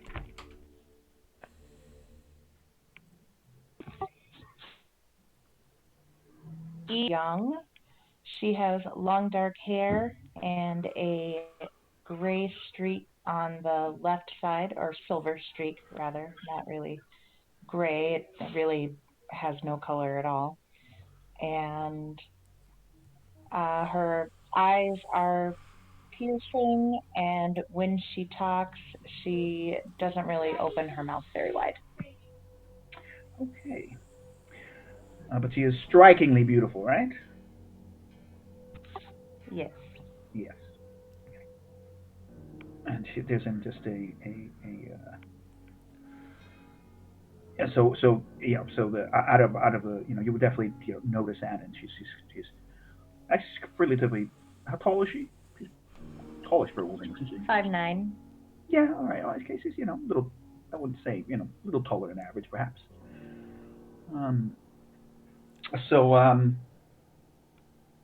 Okay. And so that is, who you have found yourself with.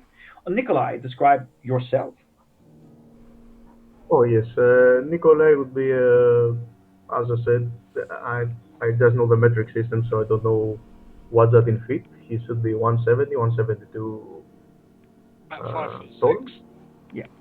Yes, he's in a young age, around 25, 27 years old. He has black hair, gray eyes, and he's wearing. His clothes seem expensive, but you see a lot of wear on them. They're not like new. Uh, there's a lot of. They seem old and used a lot. That's it. That's him. Kai, would Elvis kind of look at those clothes and think nobility, especially maybe with his accent? Yeah, I mean, his accent is not from around here. He's definitely not de Montlouis. And with the clothes, I might think, okay. Yeah, I mean, definitely, aristocracy, wealth. I mean, that is expensive. You know enough to know that that's, expensive clothing. I'll say, in Heimordentish, I very much like your clothes. Or if Toon's still here, I'll say, I very much like your clothes. I hate that sounds actually better than my fucking... Fuck you, Charles. Anyway, yeah. So I will answer back to hi Mortis. Is that supposed to be sarcastic? Or you really do? I'll switch back to low Mordentish and say, well, I don't know whether I like them or not. I'm not much one for fashion, but I'm guessing you're not low-born, if you want to put it like that. Well, I am not, but this whole noble thing is far behind me, and I don't see myself going back to that. So how do you if feel you about have, aristocracy, though? How do you feel about people being born into positions of wealth and power at the expense of others, simply by a trick of fate? it is not a choice for them to, it's the way they're brought up by their families and by society. There are assholes everywhere, either aristocrats or lowborns, as you call it. But how do you feel I don't have a strong opinion about any of them. Am I happy with them? No. But so if you could change the system, Would you?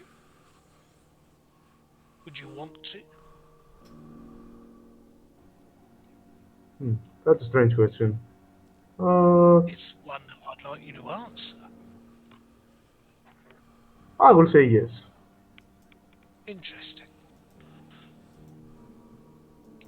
Before what happened, and I am not in the position I was, I would not give this answer. But seeing things from another point of view, I guess, well, I say you have a point. Well, that's an honest answer, thank you. You're welcome. All right. Well then.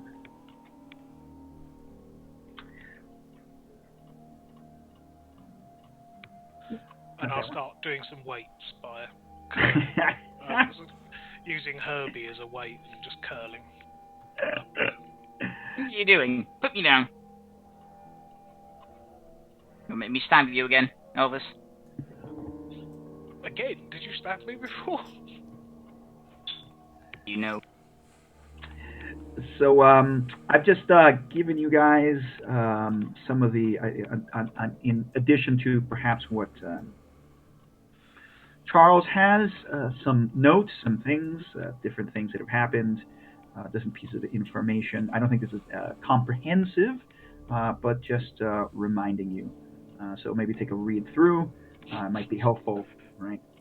So I'm sorry. I read, the last. No, I genuinely read the gangs.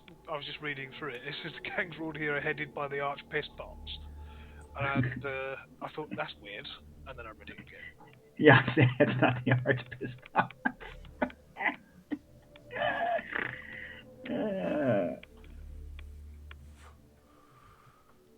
So Ted, I'm gonna go get a quick some more soda because I didn't. I'm trying to get a little bit more caffeine. But please take a look through and then discuss.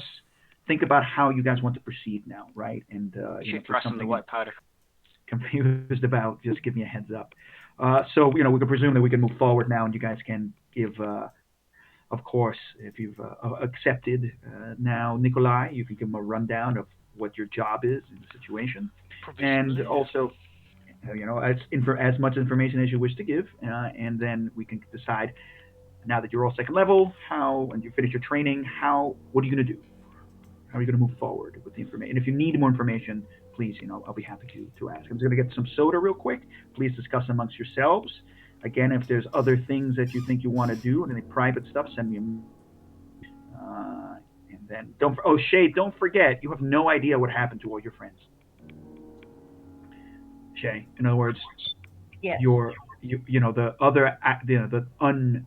other, the normal acolytes that you work with, that it was at your chapel, and so forth. They've scattered. Did they? You tell me. I mean, we can talk about this. I don't think everyone got back to the nunnery or the monastery, and also I think you have to consider how much you left behind. I'd also like to know what the heck you guys did with the stacks of pamphlets that you recovered from the printing press. I believe some of those from Gerard Huss's, because there was a whole bunch of them. I don't know how many of them were left behind in the church. Did he want us to distribute them? Were we distributing them? He wanted you to. Yeah, you did. He wanted you to save them. He was like, please take them with me. You guys grabbed a couple of stacks. He was like, it was kind of. He was kind of adamant about it. So I remember correctly, you did. I mean, maybe you left them behind. It doesn't matter. When they attacked, would we have had time to think about them? Yeah, maybe not. That's okay. Just think about it. I'm gonna get some more soda. I'll be right back. Okay. By the way, Raphael, and just everyone, is my voice okay today? Like the connection's good? Can you hear me? Yeah, I think Okay, it changed way better since I told you to put up your to lower your input volume. Yeah. What was that? What? That noise after you said, "Is my voice all right?" I don't know. I don't. Maybe it was this. Oh no, it's right. It was 2. Don't worry. It could have been me unmuting my mic. Yeah. Okay. No, it was just you talking. Oh.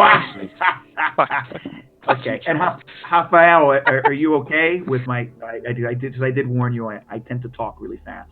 Oh no, I have no problems. Okay. If I can hear you clearly, I have no problems if you talk fast. I was about to say, Okay. Raphael, you're Greek, right? You must be used to people talking real fast. Sure, it's not that bad. All right.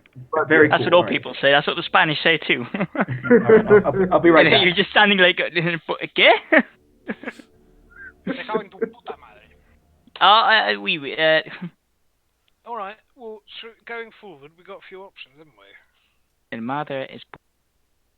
We could. I think the first, personally, does everyone remember the cripple called Husson? Yeah, we got to do the cripple, right? Yeah, I think we can at least do him first.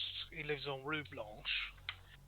And he's the cripple king, or he knows everything about the Lost King, That's which is right. what the faction within this court, no, not court, academy, is definitely trying to bring back, and is supported probably in their endeavours by the People's Liberation, who Gerard Huss belongs to, who was the printer. Now, there's also a scheduled meeting at the Hen's Egg to deal with at the end of this week, which, bearing in mind that all their leadership is in prison, could well be either infiltrated or watched. So if we're going to try and find out about that, I suggest we stake it out rather than go in. And follow whoever we think is interesting. But certainly I would personally say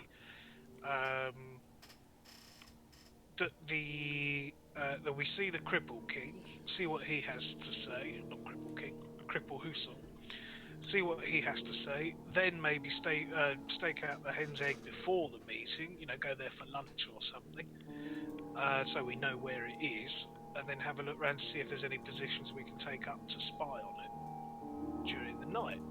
You now see why I brought in Nikholai. His face. I mean, do you now see why my acquaintance made us acquainted with Nikholai? He can be very useful in changing into people. That's a very good point. He maybe could be in the meeting. If there is. I'm sorry, Mr. Elvis. Sorry for interrupting you, but I don't understand. Do you have a specific goal here? Oh, I'm sorry. Or are we taking jobs around town? What are we supposed to do? Let me explain. We have been employed by this august institution here, the Academy, to do some work. First of all, we were contracted to find a friend of theirs, or an employee, who went missing in the slums. We found him. He was dead, and his death was staged to look like suicide when we believe it was murder. There were two women seen arguing with him the day before. We know they were dressed as clerics, Eve's church, but we don't think they actually were. We believe that was a disguise. The other thing they asked us to do was, at the moment, and you may have seen this as you've been in the slums, is track down the people responsible for producing the revolutionary leaflets that are going around, calling for the restoration of the new king, or the old king, the lost king. That's it. We did so. We found a printer, but unfortunately shit went sideways and we were attacked by a gang. We believe the printer got away, but we don't know where he is anymore. However, he gave us some information saying that his organisation, called the People's Liberation, or the one he belonged to, meets in the Hen's Egg, and had a meeting scheduled for the end of this week, which we are thinking of checking out. It's also worth noting, though, that the leaders of the People's Liberation, Christian Pulse amongst them, are currently imprisoned and probably being tortured. Therefore, it is possible, if not likely, that they will know about this Hen's Egg. So we need to check that out, but also be aware that we won't be the only one watching, and that it could be raided at any moment. Anything else I've missed? Can't think of it. Anything I've missed, guys? Okay, is Not this that I can group think of. known to the authorities? I mean, are we going to be pursued, or We are are known to the people going? academy, but we are not working in an official capacity, and we are not known to be working for the academy by the watch or the guard. Okay. If anybody asks us, we're just idiots. Yeah, Which is pretty much true for most of the... Noted. There Hey. are a couple gangs that are after us. I don't know if you went over that, Charles. That is true. I didn't know. So, because we kind of infiltrated one of the gangs and fucked up a little bit of their leadership. So, they're kind of pissed at us. They have blue hankies. Just a little bit.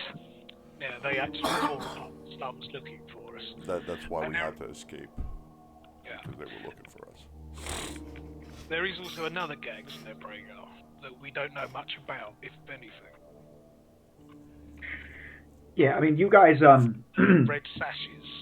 Yeah. So that was a clue. There was the assassins. Yes, let's break that down. It's something related to red sashes. Make a note that there's various street gangs, and they tend to be ruled over, right, by one gang leader. So the if you recall I should have put that in the notes, but you guys went against. You guys attacked the honeypot and stole from it and killed the lieutenant who was running it. Then that is part of Coer's gang. Corsair, yeah. Yeah, Corsair. Sorry, yeah. I've still got his ledger, actually. I need to have a look. Yeah, you do. I forgot about that. Yes, we haven't even chatted about that information. Also, this red gang, after we first found out about them when we were researching the guy who turned up murdered, that we were searching for the academy, and as we left the slums, we caught one of them having followed us and watching us leave. So we got to be careful of those people. We just don't know what their role is yet. Maybe we can use them against the blues. Yeah. Hold on. Let's not talk this. Let's not tell this aristocrat about our plans for the revolution. I You know, don't he think might- you just said it out loud. Yeah, he kind of asked me if I agree with aristocracy or if I'm against it. So. Yeah, no, I asked you that, but I purposely didn't say we're also considering joining a revolution. Oh yes, of course, yes. No one would have thought of Someone that. said, don't tell him about the revolution. There's a famous show over here where like some Nazis, old show, come in and the Home Guard, who were like just normal people, but conscripted to defend the country, and they were full of old men that couldn't fight in there and that sort of thing, and they get captured by some Nazis, and one of them, the idiot, says, "Don't tell him your name, Pike." That's kind of what you just did. Don't tell him about the revolution, Elvis. Everybody shut up now. Shut up. We're not talking anymore. Yeah, so basically we need to follow up these leads. Now, Elvis says, I need to find the piss pot, but then when I get back, maybe we should have a look at that ledger I found, Corsair's, in the Corsair Lieutenant's room. And then he leaves to go and have a piss. Which I'm going to do as well.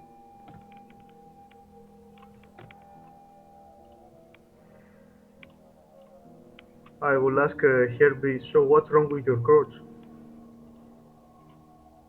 What, sorry? What is wrong with your crotch? I was told to stay away from it, apparently. I don't know what you're talking about. And Herbie's just gonna scratch his dick. What's the matter with your crotch, Herbie? Why don't you tell me, Braegar? I don't know, Herbie. Can have something to do with what we did, Braegar. Oh, you caught something. Does it burn? I don't think it does it, Kai? It itches. It's just very itchy. It doesn't. I wasn't able to get rid of it during the week. I feel no. I don't know. I don't know. I guess I didn't look up any medicine rolls or how that would work. I think you might just have to maybe at the end of this Let's week not talk about my crotch. we can see what happens. Maybe you I should. was trying to break the ice. Maybe you should let Eve look at it. Elvis returned. Eve has offered to look many times at my crotch, but I've always refused. Eve, could you heal Herbie's crotch? I hope that's not a euphemism. Is Shay there? Shay? Shay? Herbie has an ailment. Can you heal him? I can try. I don't know if it works on that particular ailment. Yeah, I guess how do we do this one? I mean, Well, it would be lesser restoration, wouldn't it? Which you won't yeah, have about it's kind of like a cure, like a remove disease type of spell. I mean, you know. Yeah, I could. I'm not sure if that's worth a first level spell slot though. Yeah, I think just so I don't have to scratch my crotch anymore. I think you may have to hope that the poultice that you have purchased will work quickly. Well, if it's itchy, maybe it's crabs. Maybe we just burn all your hair off. Is there anything noticeable about my dick, Charles? I mean, Kai. Sorry. Why do I keep saying Charles? I don't know. I'm like I sent a picture of my penis or something. I don't generally look at naked 21s online. Well, not. Yeah. This is a. Gosh. Don't you lie, Charles. I saw this picture you sent me. I mean, this is a type of question I Thank God you said pictures. I thought you said the webcam. No. I thought you were going to say that, but luckily you didn't notice yet. No.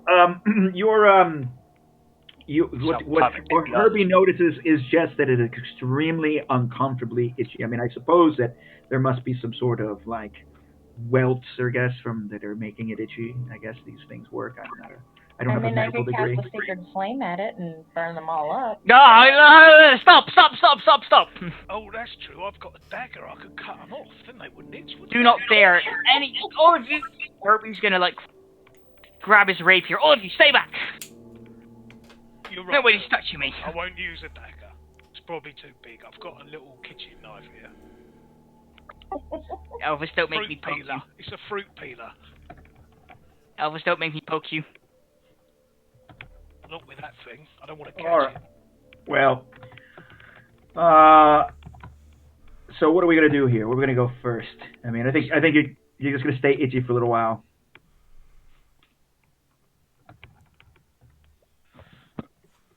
I think that's what he said. Was that the first time Herbie got... Was Herbie a virgin beforehand? I don't know, Herbie. Were you? I don't know. He grew up in the slums, so maybe you've had it before. I he mean, got some putang. So you've had it But before. he never did it the way Braegar did it, though. He was very surprised about that. You've had it before. You probably know that you'll have, the poultice that you bought. Maybe takes a couple days for it to make the itch go away. I've had it before. Herbie's normally a very safe boy. He's not a safe dude at all. No. Herbie's Anyway, so yeah. Well, shall I whip out the ledger? I hope it's not some euphemism for your penis, Charles. It's not, no. Just smashes it on the table and like, oh. All right, so The ledger. Yeah, you can read a lot of things past. Sure. Yep, so I get the ledger out, put it on the table, get everyone to come round and see if we can find any information in it that maybe says who their clients are, where their money's going, other front operations they may have running, all that sort of stuff, and anything that anyone else can think of to look for. Well, one thing you do realize as you start looking through it is that it is written in some kind of code. It has been. I mean, there's numbers and stuff, but there is some kind of. They must have done something because I mean, clearly it's it's the same lettering, but they've coded it because it looks like partially like gibberish. Is it a cipher or is it like a cant? First off, it looks like a cipher. So it looks like the letters are mixed around. You don't know what it is. Mm-hmm. If it's also additionally in cant, you're not sure about that either. But right now, you got two things going. I mean, either of those could be, but it's definitely a cipher in terms of you're looking at words, and that's not a word. That just seems like a string of letters. Yeah. Well, it's in code. Looks I like used nonsense. to know someone in the force that could maybe give it a go. Probably. But I think this is probably beyond me.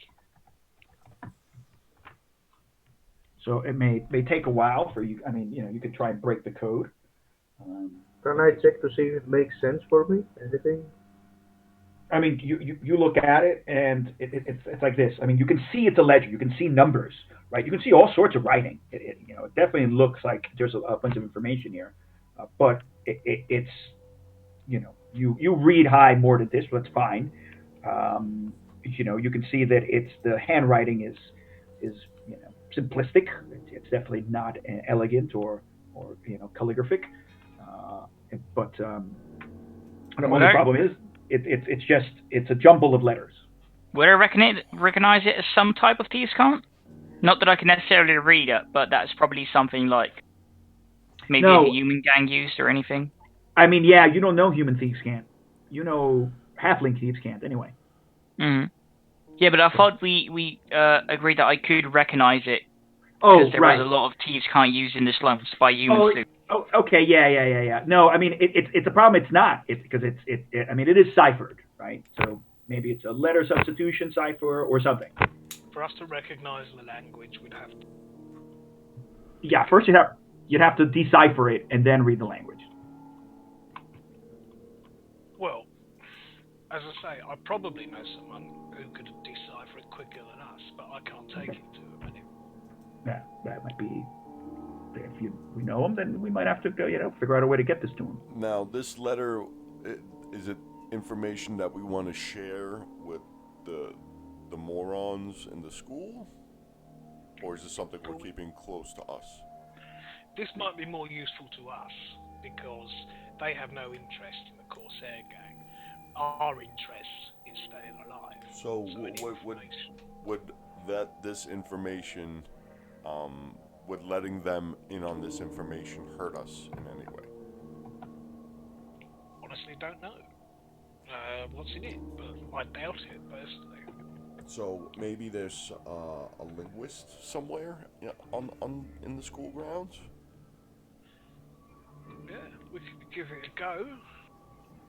Yeah, that's something you guys could look for. I mean, does it look like something that someone with a +2 intelligence could go and have a look at over time, or does it look like completely out of Elvis's? I mean, you know that. I mean, Elvis did have a little bit of, if I remember correctly, in your background, we talked that you had a little bit of encrypting things. I did do codes of my own and work with codes like that, so I would know the theory behind it. Yeah, I mean, you don't expect, you're not sure. I mean, it may not be all that complicated. Sometimes these thieves guilds just do simple ciphers. You just have to, it might just take time. It might be a substitution cipher, right? Like, where they just shifted the letters around. B actually equals F, and F actually equals Z, type of thing. But it just might it'll take a little while to see if that's the trick, or if there's something more complicated. Okay, so I'll say to Braegar, well, look, if I can't get anything out of it, then maybe we'll take it to them. But give me the rest of the day, and I'll see what I can find. Time-wise, when is the meeting at the Hen's Egg? It's the end of this week, but I don't know how far through the week. Oh, right, yeah. I mean, I guess it would be very much, again, if we're doing the D&D week as a 10-day, which I think I don't know if that's a Forgotten Realms thing or just a constant D&D thing. So we'll make a decision about that, but it's probably going to be possibly tomorrow. Let's just say so. So let's put that on the back burner, because I can try and do it tonight, and maybe tomorrow morning if needs be. But I think we get up early and find this cripple, and then find out about the Hen's Egg. And maybe the cripple knows where Gerard Hoos is hiding as well. Possibly not, but we can always ask. Yeah, I'm okay with that. Okay, so I will take the cipher and spend the rest of the day. Can I help him with that? Sorry? Can I help Elvis with that? Any help Well, gratefully he's, received. Eve, okay, what are we doing? What are you up to? I guess I would be thinking about how to, maybe just asking questions about, probably be trying to follow up on the dead guy, maybe asking questions about Theodore de la Morte. Uh-huh. Okay, who are you going to be asking those questions to? Are you Probably trying anybody that the Academy's hiding in the basement. Okay, all right. Well, I mean, so if there's anybody down there besides us, maybe indeed there are. What you will find is that there are, this seems to be a like I said, some levels of laboratories. You will certainly find that there are some working chemical laboratories here somehow. Down here, it seems that some of the aristocratic members are, or perhaps this is the lair of the apprentices, because they're down here. You will run into the three amigos, which would be at some point during your day. Alceste, Hector, and Pierre. They will be down here you'll notice in a chemical lab. They've got a blackboard and they've got a couple of books open. You will see that Hector is giggling as he's lighting candles, and he giggles when he can unlight them, as the others are arguing with each other concerning all this, and he is basically seems to be telling them that they will never have mastery of magic like he will. There is and you don't think they know anything, because you clearly are aware that they are, let us say, not very street smart. There's another lab down here that's a bit larger, actually, where a lot of clanking and noise is happening. Down here, you will notice that there is two demi-humans. One is a dwarf, and the other is a strange, looking shorter than the dwarf, and haven't really interacted with them, but you know that this must be a gnome. The dwarf and a gnome are actively working on some sort of copper and brass machinery. There is a some kind of forge down here that's filling the room with smoke. It doesn't look like there's very good ventilation. They're clanking and banging with hammers and calipers and arguing with each other. Um, the the gnome, of course, is cursing in some unknown language you are unaware of. He is this gnome. Of course, the gnomes all have this Central Asiatic look, so he kind of has a partial Asian look to him. At the moment, he's got some sort of weird monocle that looks like partially like a telescope on it. Yeah, he seems to be trying to adjust it as they're yelling and screaming. This room is lit by not only the fires of this forge, but several candles, and and it seems also that there's some kind of strange machinery. There's some sort of strange tubing and some kind of brass and copper devices that are glowing and producing light. So if you come in here, Eve, you will have trouble shouting over the noise. Eventually, there will be a lull, and the dwarf will turn around, and he'll sort of stop, drop the wrench that he had in his hand. He won't really say anything, and he'll just tap on the gnome, who will be again. He's actually inattentive for about another 15 seconds before the gnome looks, turns around, and sees you, and also kind of pauses, kind of actually just partially shocked, possibly. They don't know. They just look at each other.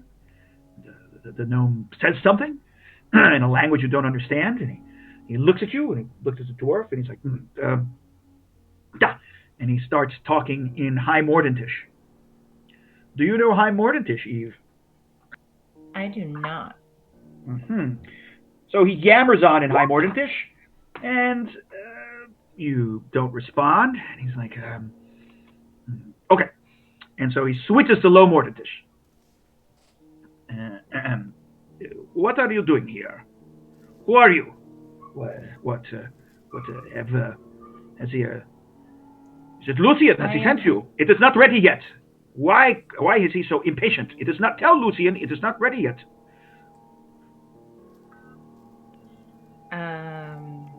I will tell him.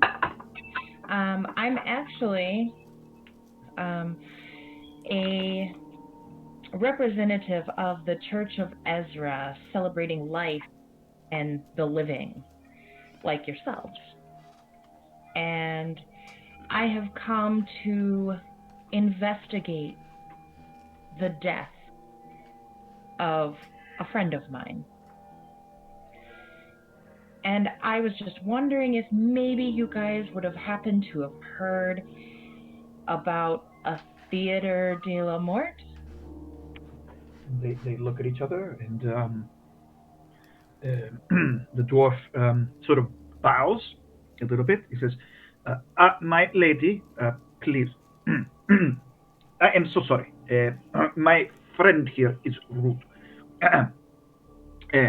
I am sorry that we have not properly had an introduction. Please, if you are of the Church of Ezra, we are, of course, at your service. I am not familiar with this place. He slaps kind of the gnome. Be more polite, please. We have a lady in our presence. You must not be so brusque. You do know of this place, yes? He's like, no. What type of what is the word? Would this not be in the artistic quarter? Yes, they are near the. It sounds like it is a place where the the noble quarter would attend. Is this the type of place? Though it does sound like, I believe, mort. It means death. Yes, yes, yes. I think, I believe that the name of your of the theater in the Low Mortentish is the Theater of Death.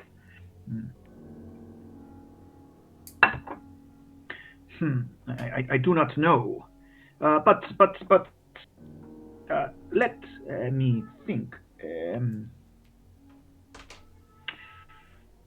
Uh, just go back to work. I will take care of this.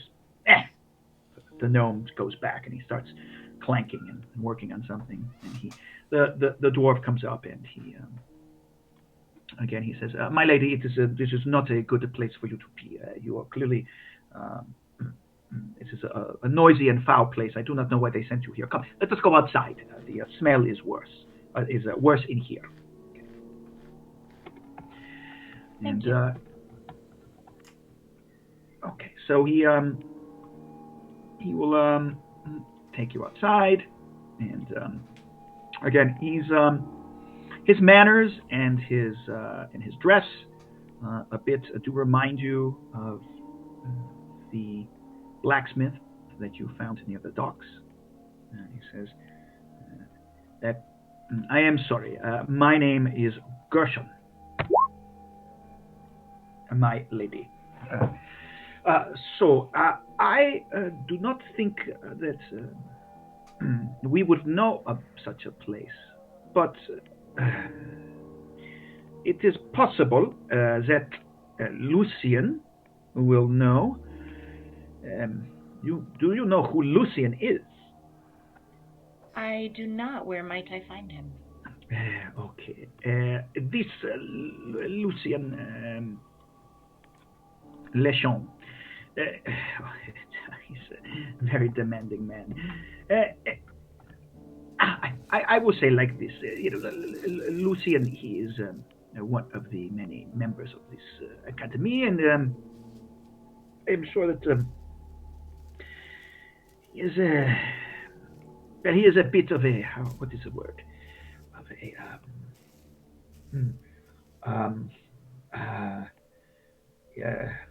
a drunk. Yes, he's a drunk. A drunk. Yes, I think that is the word that I would use. He's a drunk.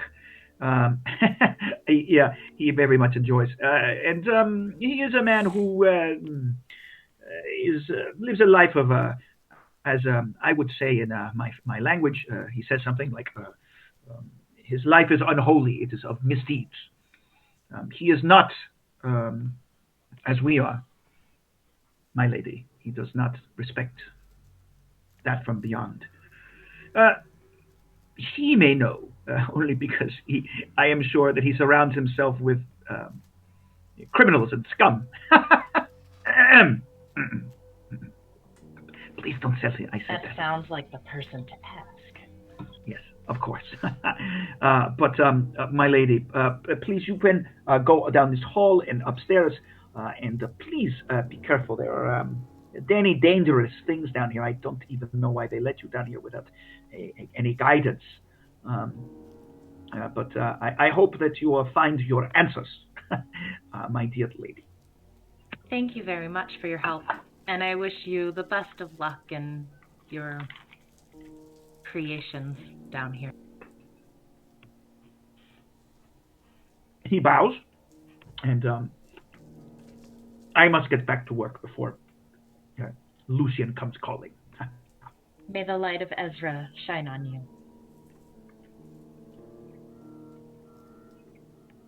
And he thanks you. Okay. Okay.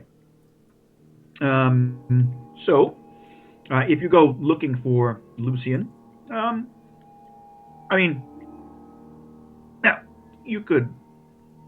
It's up to you. You could either go upstairs, or you can actually ask the three amigos. It's possible that they may know.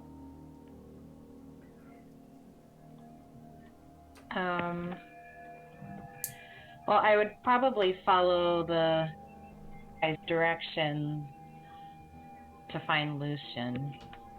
Okay. Sure. Yeah. And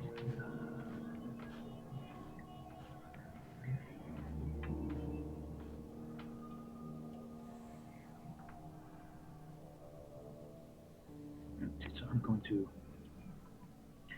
do this. It would have been Lucian, and he would have said, Monsieur Lucien Beausoleil. All right, so that's the guy you get, and so yes, if you go upstairs, and at some point there will be all sorts of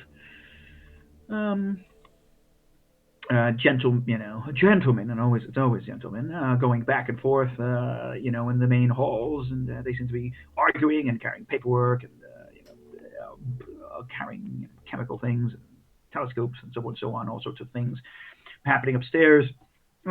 Eventually, you might flag someone down, and they'll sort of, be surprised to see you here. At least they'll act surprised. And if you ask for Monsieur Lucien Beausoleil, they will say, he is giving a talk now. It is in the third hall, upstairs. Yes. If you are to bring him tea, do not forget he likes it, or something. You seem to be unprepared. Go. Make sure that you go back to your to the head maitre d' and prepare yourself properly. And they walk off. Thank you. I will.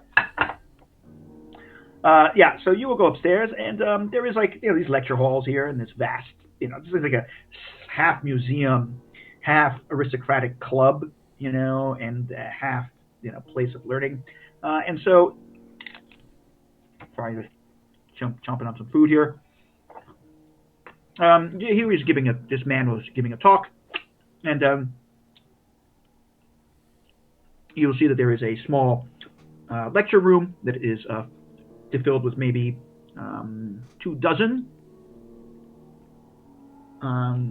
aristocrats, or rather members of society, and that this Monsieur Lucien Beausoleil is chattering on about some kind of abstruse material. He seems to be doing some sort of, you think it's arithmetic, but it's something beyond that. There's some kind of mathematics. You have absolutely no idea what the heck that's all about.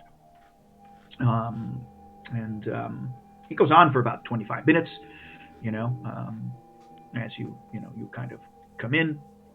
And when you do come in, he's like, yes. No, I did not order any tea or food. What do you want? He's like, I am busy. And he notices when you walk in, and he just turns around and he keeps on chattering. So you can, of course, come in and sit wherever you want. Again, after 20 minutes, everyone starts leaving. They will give you a strange look, and he is sort of cleaning up the blackboard, so to speak. Okay, so I just sit and wait for everyone to leave. And then I will start by paying him a compliment to stroke his ego. Mm-hmm. And I will say, I am told that you are very wise and that you have a lot of information pertaining to the streets. And so now you notice he's actually quite youngish. I wouldn't call him quite as foppish as your the three associate members. He's man's probably again in his mid-30s. He's actually quite relatively handsome, and he he kind of looks when you start talking to him. Huh? Yeah, when you look at him and you start talking. At first, his face is one of kind of annoyance, but then he looks at you and he changes his tone when you talk, and he's like, Oh! I am so sorry. For my mistake, of course. And he takes your hand and he kisses it, and he bows, and now he says, I did not see that you are not merely a servant maid. You are much too beautiful for such a thing like that. My goodness, I did not know that they were letting such ravishing women into the institute. This must be something new. I approve of it.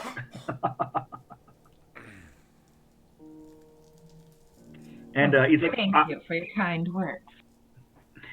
and yes, I am clearly. It's like, what someone as you wish to know? You are interested in this new abilities, new tools. You see, I am studying the ability to understand the changes in things. Yes, and how to predict and calculate them.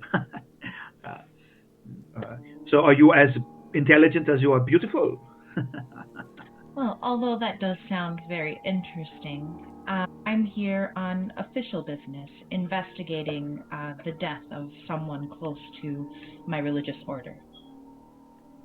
And I mean, do you have your symbol out or anything? Like, I mean, No. Are you fully dressed? No. Okay.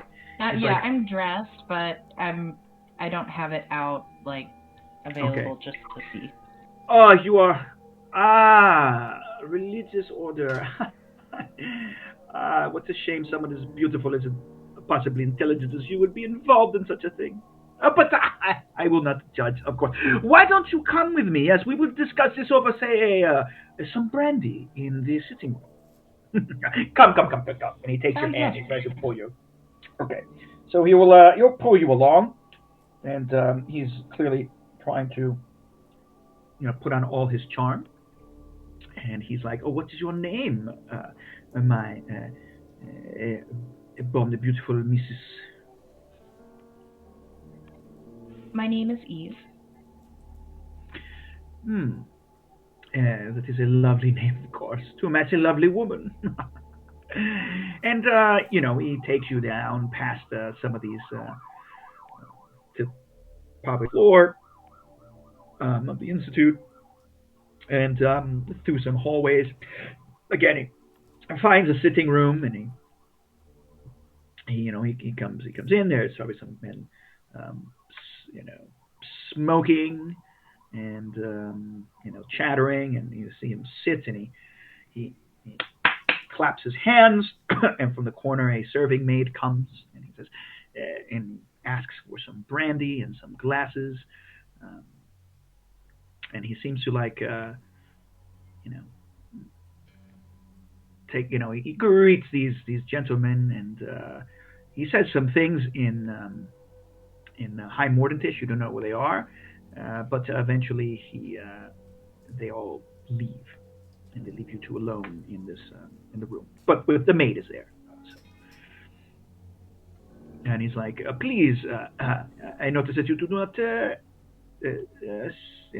speak the lingua franca, but that is okay.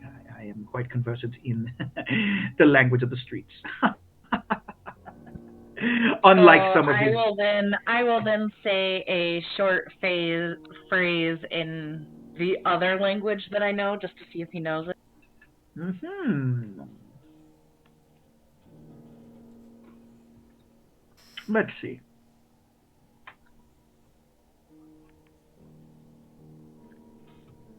Did I start it? Hold up.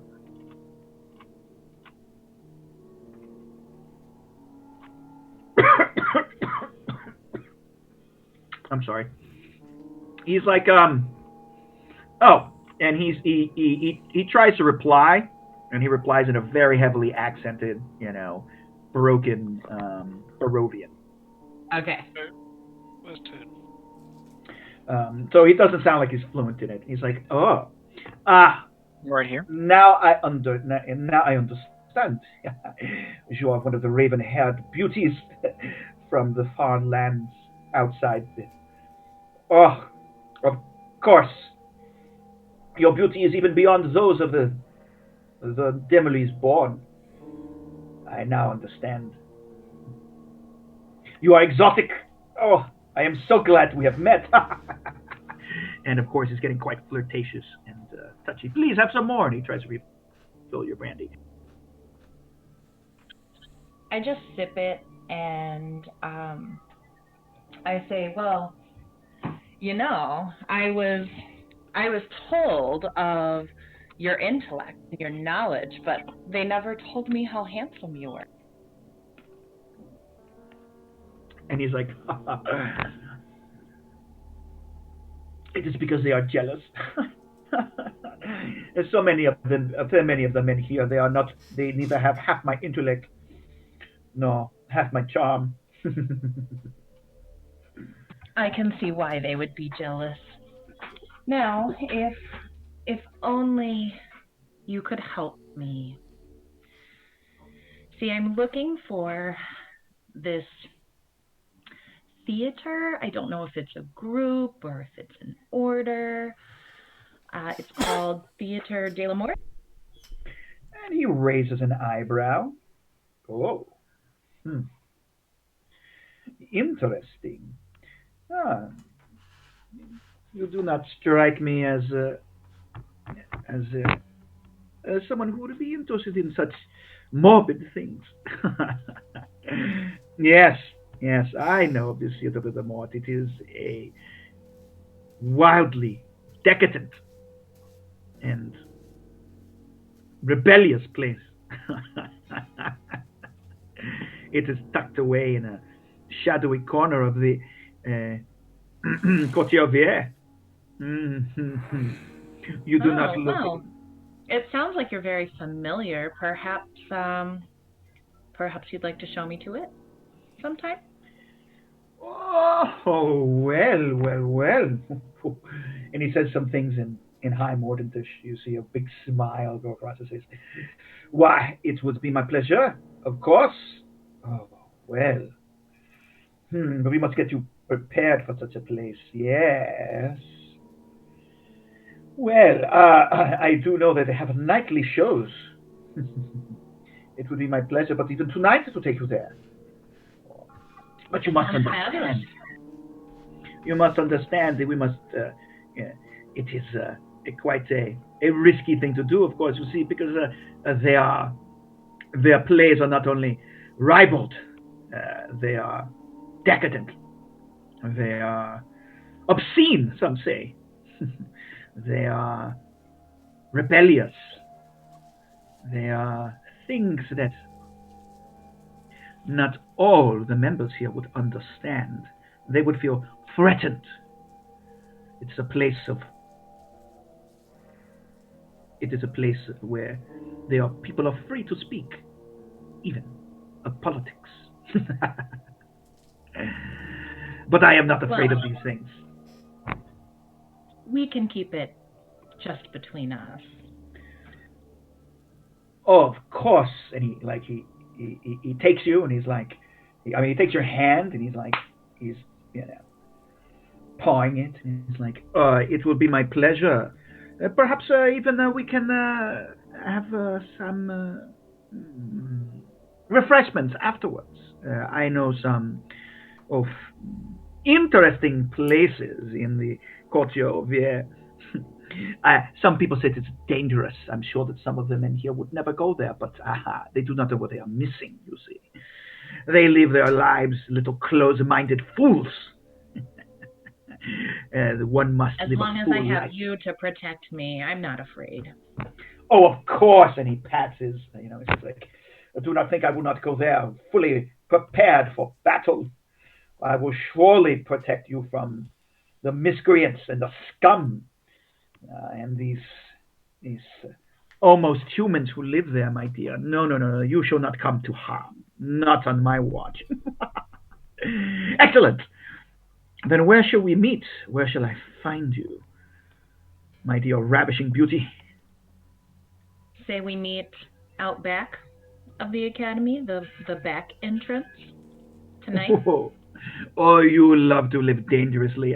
This is the kind of woman that I love. I assure you, you will not be disappointed in the night.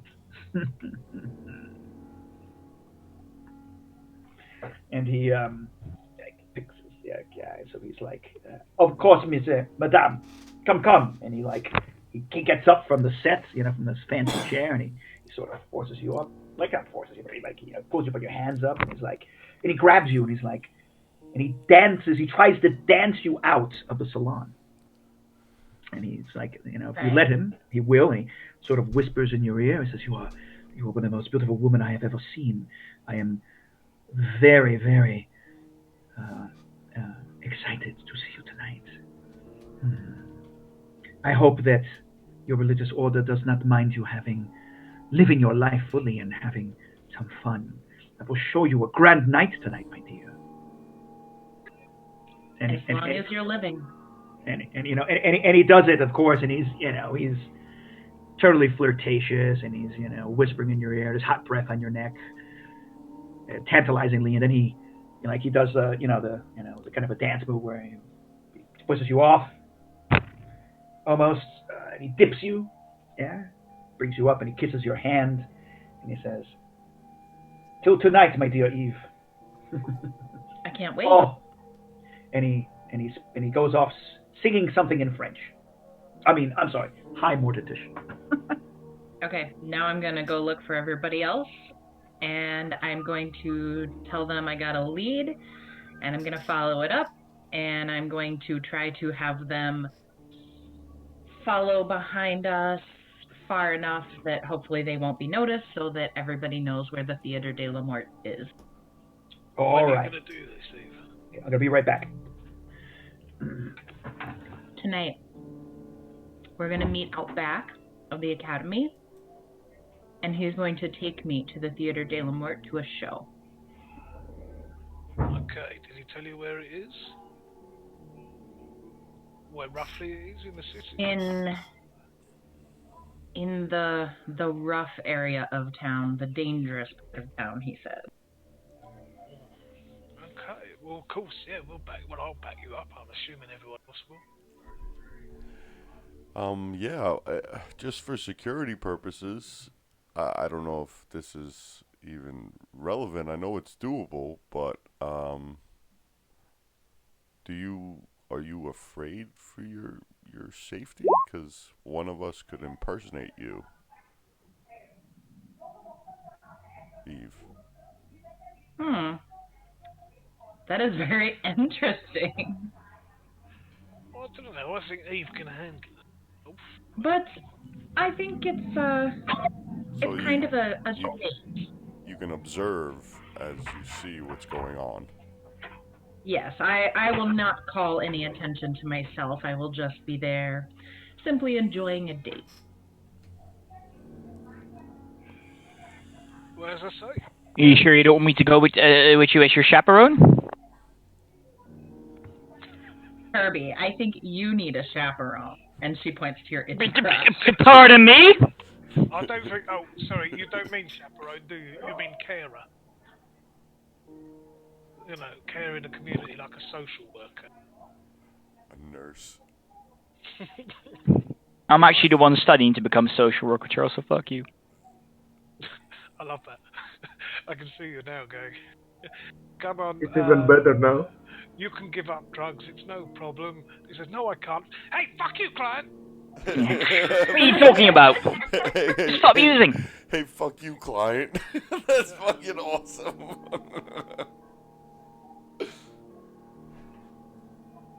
Anyway, yeah, so I suppose we'll do that then after, and we'll see about this ledger, see if we manage to make any headway. And then there's the thing tomorrow.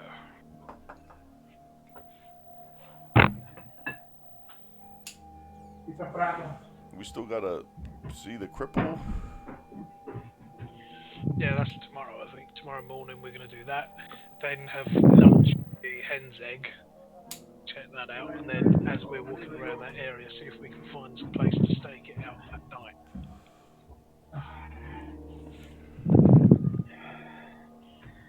Okay. Kai, how did I get on with the ledger? All right, we're going to have to... Nikholai was helping. Okay, we're going to have to roll some intelligence checks, I guess, here. That's going to be the... it's going to be like kind of an extended challenge. So give me I guess over the course of 2 hours, give me a. I mean, actually, the course of several hours. You can give me, I guess, 2 intelligence checks.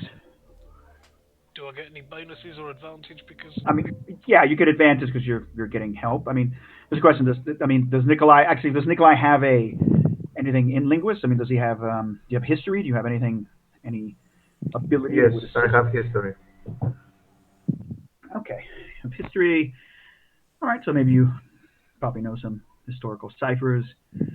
So I'll say that you guys, yeah, so go ahead and roll your intelligence checks. Okay. All right. Click. Yeah. Okay. Yeah. So that first one, you're able to um, recognize that they're using some sort of um, substitution cipher. Yeah. So there's definitely some way in which they're changing it, and and you realize that it's not. It seems to be they might have more than one cipher, and it looks like they're probably basing it on some kind of like a sentence. Um, and so you're able to start, you start seeing, patterns in the letters. You start breaking it. You eventually you are able to. You guys take some time. Um, Charles, you probably rolled a 1 and a 2, yeah. And so you are successful in breaking down actually a quarter of it, right? Because it seems like the beginning of it seems like they've changed ciphers over time. So I'm going to say that you were able to get some information out of it. You translate it into French. I'm sorry, into High Mordentish. I'm sorry, it would be Low Mordentish. My apologies, Low Mordentish. But it's definitely also written in some kind of thieves' cant. So it's not only coded, it's doubly coded in thieves' cant. Now you have an intelligence 17, so you know a little bit of thieves' cant, right? And you recognize that this is definitely a ledger that's talking about exchanges of illicit goods, and it seems to have payments. It seems to you have a feeling that it's got payments that are going from this information to some members of the city guard, city watch. So name them? Yeah, has some names that you don't know, but it has names, at least here. You get that because it's definitely got a word that you're pretty sure, is the equivalent of copper in human. Would it help to have Herbie or Braegar look at it, to the thieves' cant side of things? I mean, you could try and get Herbie to help, but Herbie's familiarity with human thieves' cant is limited. His thieves' cant is Halfling thieves' cant. That's its own. Every gang. They all got all their different ways of speaking. Okay. So that throughout this day, it took you all day to break that stuff down, and you've got that information, but it's only partially the ledger. The ledger's definitely talking about comings and goings. It's like money going into the honeypot, coming out. It must be names of you must presume some of these must be names of the girls, some of the working women in the honeypot, and there's other stuff going on there, but you don't know what the code words mean.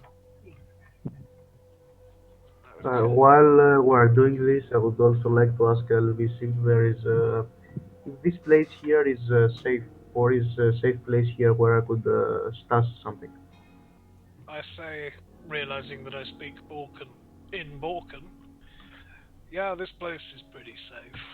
Don't leave anything you don't want the academy to see, just in case they send. But yeah, you can. These are our rooms. I don't think he knows Borken. He knows Lamordian, which would be German. Borken's like Italian. Oh, sorry, I thought it was Borken. Right, well, in that case, I won't say that. Well, I can say it in Borken and then realise what I'm doing. And I'm just looking at him. yeah, no, it's pretty.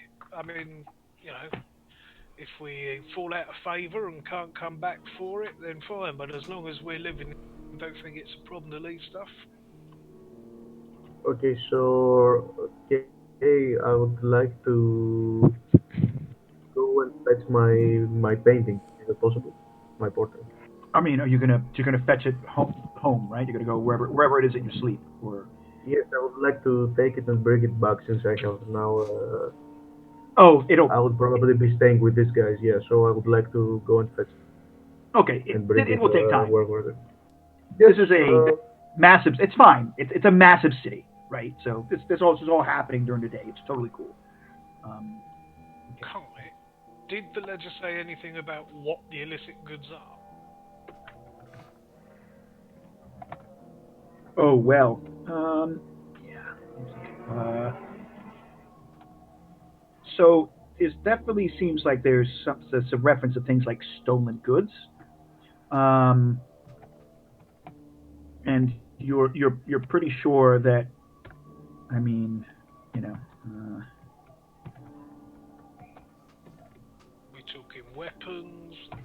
Yeah. So there's definitely so there's definitely stolen goods. That this is part of it. It's like loot. You'd recognize the word for loot, which means all sorts of stolen valuables.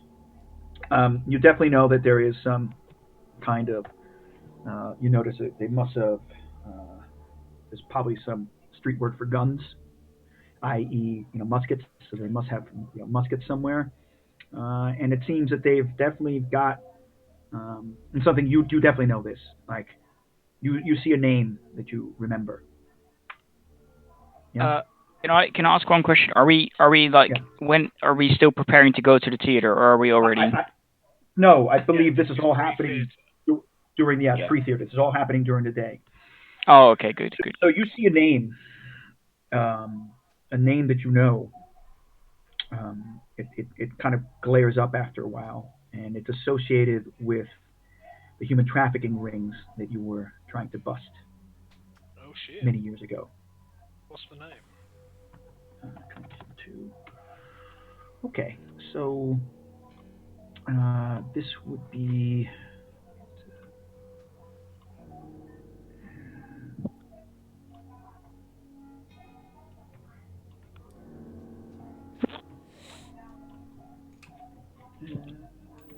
I'll do that.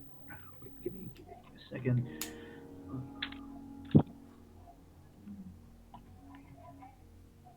Okay, I'm gonna put it here in the chat.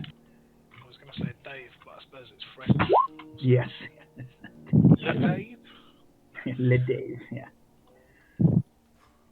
Okay, so and what do I know of Ramon? So Ramon is definitely someone who was. I have to remember how much Herbie of this was involved in. He was someone who was part of definitely a human trafficking gang, or a human and humanoid trafficking gang, and it was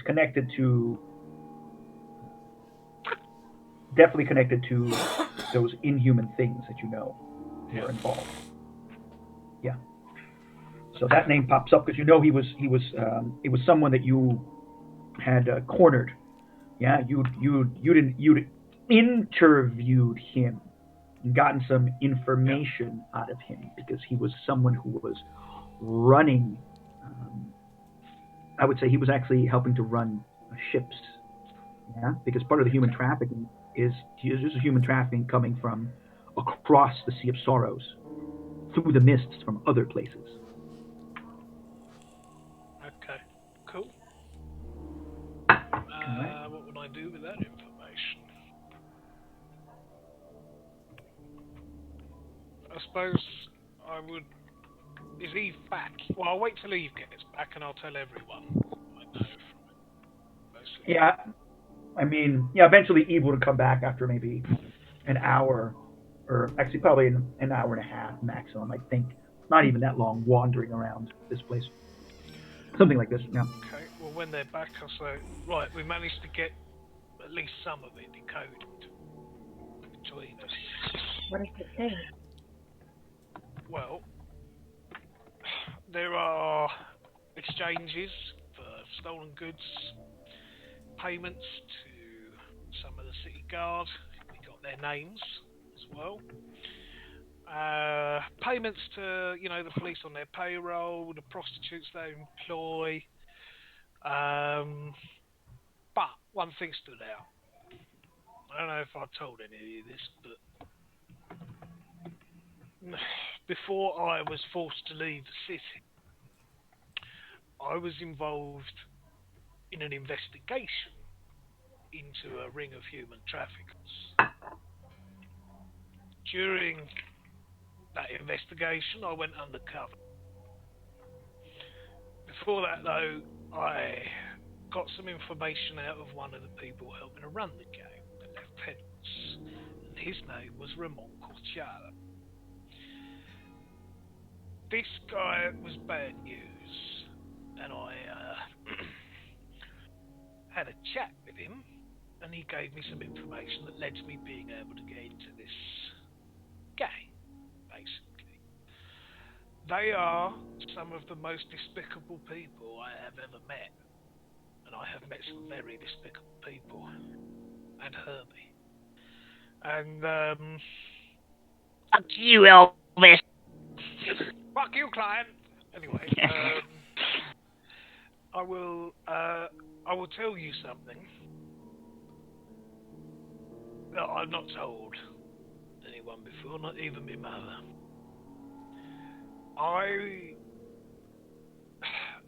Whilst undercover,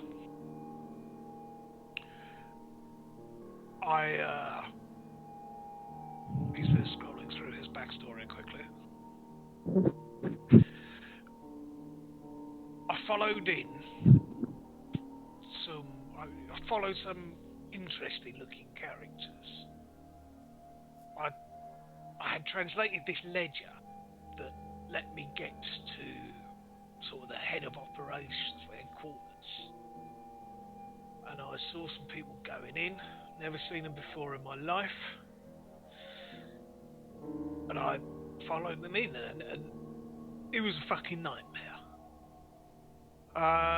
These gang leaders, no disrespect to you guys, but they were not human. And I never met anyone like them. They had horns on their heads and red skin, tails, and they started doing that magic stuff that you do, and at the time I hadn't seen any of this sort of stuff done properly. Little tricks here and there, like when you clean people up, but nothing like this. And they used it on me. And basically, they somehow, they knocked me out, basically. But not to the extent where I couldn't hold my breath and pretend to be dead. Luckily, they thought I was and left. After that, I spent a lot of time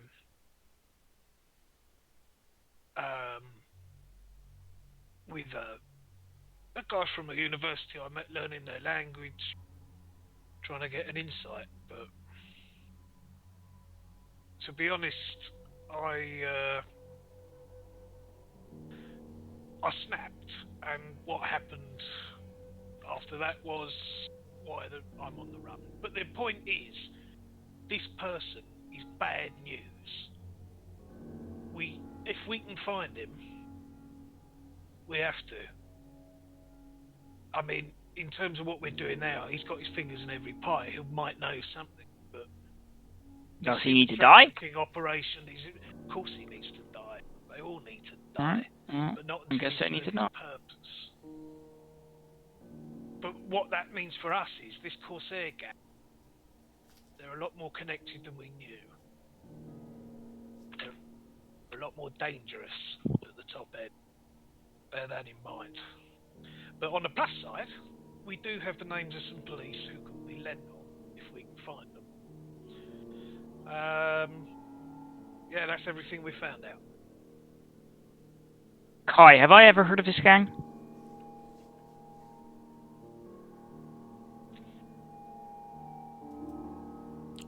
You're muted, Kai.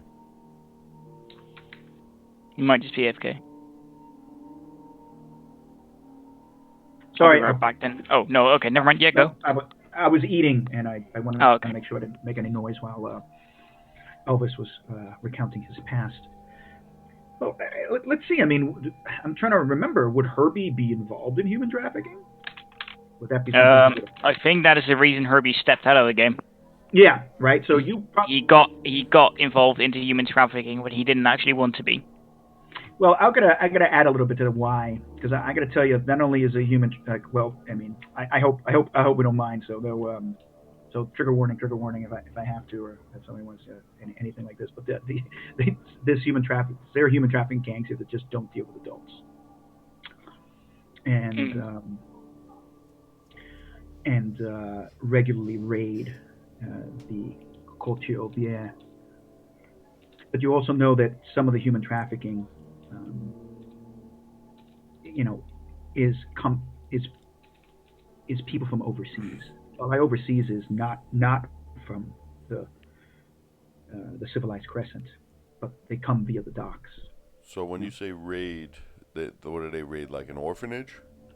Yeah, or they steal those street rats from the people disappear.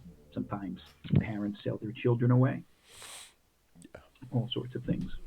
Would I know from having tracked this gang how much we could get for Herbie? Well, I reckon you could get probably quite a lot, because I did sell some of them out. So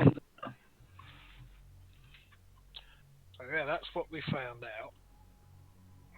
Charles, did you go undercover? Was that what you just said, or was it that you had an informant on the gang? Both things. Both, yeah. So Herbie, I'm going to say that you know of human trafficking, but the human trafficking you know of is because you know that there's. I think you must have. It's up to you here. Well, yeah, basically there was a different gang of like small time players. Yeah. That I was working for. Yeah, that may have bought from this gang or had something to do with this gang, but was very much on the periphery. They were clients of it rather than part of it, perhaps. Yeah. The thing is, this gang didn't exist anymore because I sold them out. I turned an informant because even though I am neutral, chaotic, I try and maintain balance, and what they were doing was not balanced in my opinion. Selling children, beating children, doing all the things that they shouldn't be doing to people. That was considered more evil. I was fine when I was just pushing drugs for them, but transporting humans into different areas that didn't want to be there was not for me. So, but I couldn't just quit, Herbie, I can't quit. So what I did was, I turned informant, really. Basically, I just slipped some news to the city guard. Nobody ever expected it was me. Only the heads of the smuggling ring found out. But the Halflings still trust me. They know I was doing it for the good of the Halfling gang.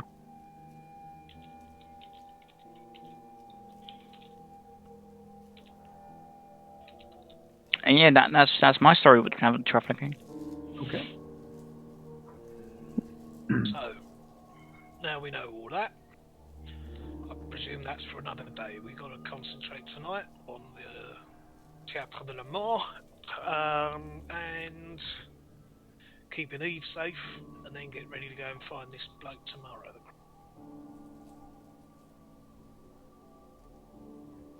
May I ask why are we interested in Sabbath de la Mort?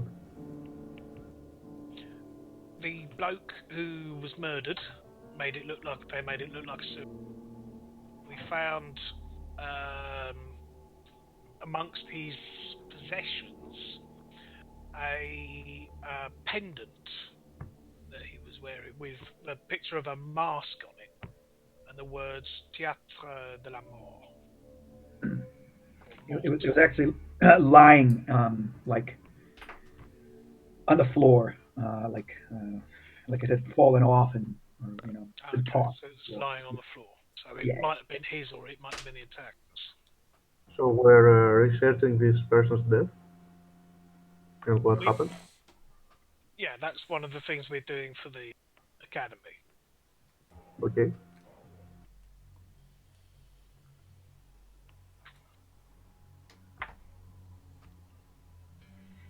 Yeah, I mean, suddenly, I believe that although you've been dealing with selling some of your services to the criminal class, now this is getting complicated for you, Nikholai. There's a Yes, lot of that's deeper than I assumed. yeah, yeah. You are never been this far into serious situations in terms of criminal activity like this. Also, I would like to search this place for a place looking safe to put my painting in. Or Well, this sub basement is full of all sorts of storage rooms. Uh, some of them are locked. Many of them are locked, to be honest with you. Other ones are just labs.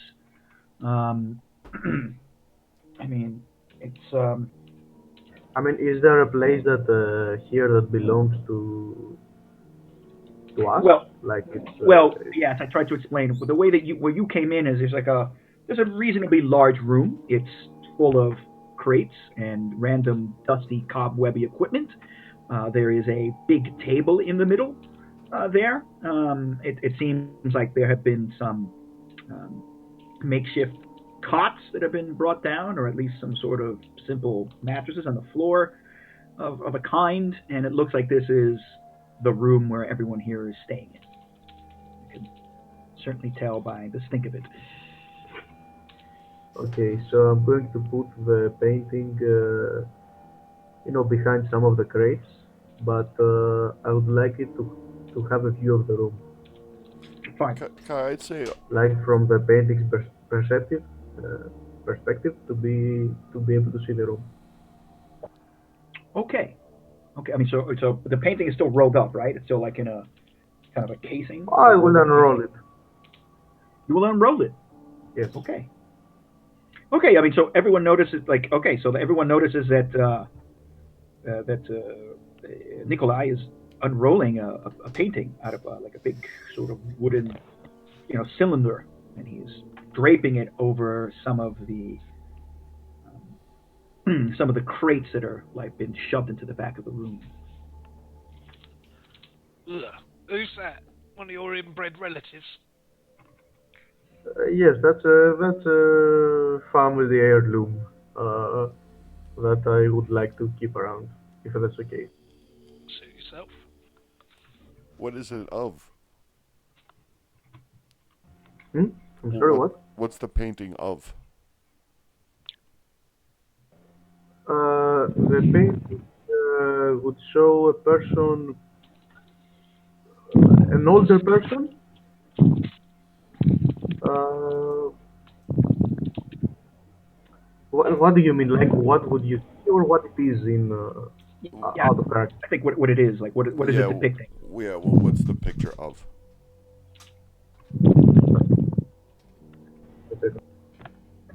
The picture, the painting would be a painting of an older person, a bit older person than Nikolai, maybe on its 30s, 30 something.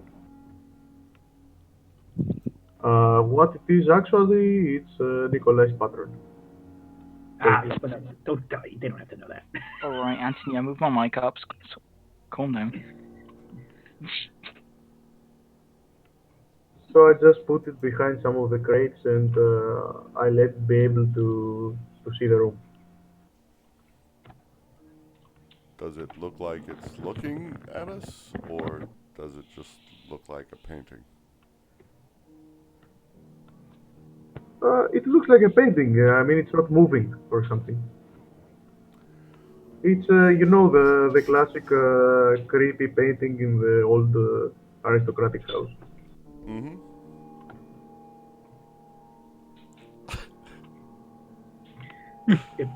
I mean, it certainly strikes you as odd that this rather penniless ex noble is carrying around this gosh darn painting, but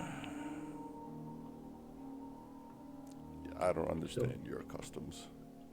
so he is stupid humans. And Kai, our room definitely doesn't smell. Well, right, okay. Braegar would not allow that shit. Right. You will cast prestidigitation over everything to make sure Yeah, that yeah. it is clean. That is fine. then actually what you will notice is a lack of a smell. Then, quite frankly, like you will be surprised that for some strange reason, right? It takes you a while to realize it because there's other weird smells down here, and it's just general muskiness. But there is not the overwhelming stench of body odor that pervades almost all encounters, and it's not because it's covered over with perfume. It just isn't there. And you notice that Braegar is sort of large and I suppose monstrous, of a deformed human as he looks, is quite very clean. His clothing is quite clean. He's quite careful. Am I describing this correctly, Anthony? Yep. Right. He's very, very neat. His mannerisms are quite neat and constrained and, controlled. Fastidious? Yes. Thank you. That's the word I was looking for. Yes, fastidious. Excellent. All right. So, if something else doesn't happen, then night will come, although you won't know because there's no windows down here. Time will pass, and I presume you could go upstairs and check periodically or see what you could do. And I suppose eventually that, if like Eve wants to go meet her suitor, then that is fine. And I'm not too sure what you guys are going to do. Well, what I was going, can you pull up a map of the city again, please? Yes, and again, I know I still haven't. This is my problem with my goddamn. No, don't worry about it, Kai. It's completely monitor. Well, you just change the page, it's not. The nice one isn't. I still have to upload the fucking nice one. Anyway, I like this one. It's become ours. It's got character. So he said that I would have to get ready for a place like that. So I'm assuming that maybe he has like an outfit in mind. I mean, you could interpret it as you wish. I would put on the nicest outfit I have, which isn't that great. That's fine. But yeah, and then I would go up a little early just in case you wanted me to change my clothes. So before that, you go up rather. He told you where this was. He said the theatre district, didn't he? And what quarter did he say? It's in the quarter over here. I mean, it's somewhere in Slumlands. But you've never heard of it. Yeah. No, that's fine. I'm not saying it's. I would know the theatre district, but not the specific theatre. I was just hoping that we could work out where did we say the academy was? One of these here. Yeah. The academy's out like by here.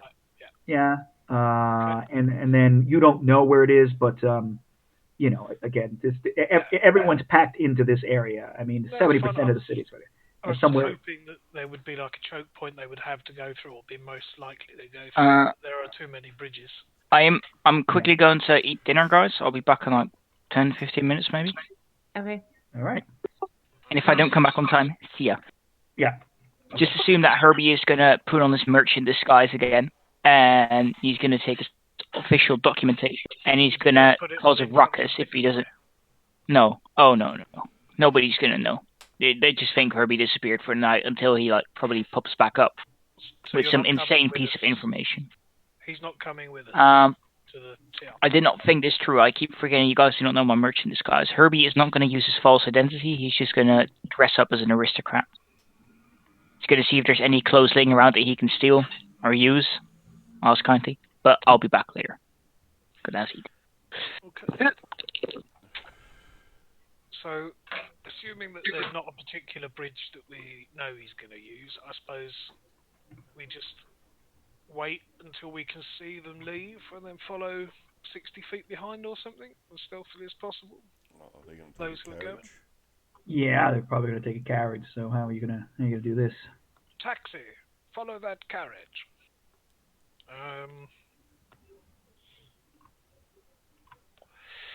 Yeah, I tell you what. So if they've got a time they're going to meet, I'm going to nip out and hail a taxi like half an hour before, and then say how much for the entire night. Okay. Yeah. Private hire. Ooh, he's gonna be like, mm, mm, where are we going? We're going wherever a certain carriage goes. Right. So, about 5 gold. I'll make it 6 if you've never seen me or heard of me, and I'll make it 7 if you don't jump when you see my compatriots. Well, of course, sir. Yes. All right, so I'm going to give you 2 gold 50 up front now. Park up outside, so I would know where their carriage is, wouldn't I? Well, I mean, he would have told you they were supposed to meet out back. Meet at the back. So I will have it in the street. Next to the back so that it's looking and we can see their carriage come out. And then I'll say, wait here for half an hour or so, or at least until we get in, basically. And then if he agrees, I'll go back in and tell the other to do it. Yeah, he totally agrees. Yeah, so I hand him 2 gold 50 for now. Okay. And say, right, I've got a carriage waiting. It's ours for the night. I suggest we wait either in the carriage or here until we see them leave. One of us at least should stay behind to make sure that it is the right carriage and join the rest of us in the carriage.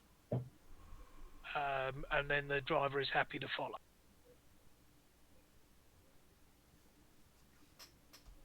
Okay.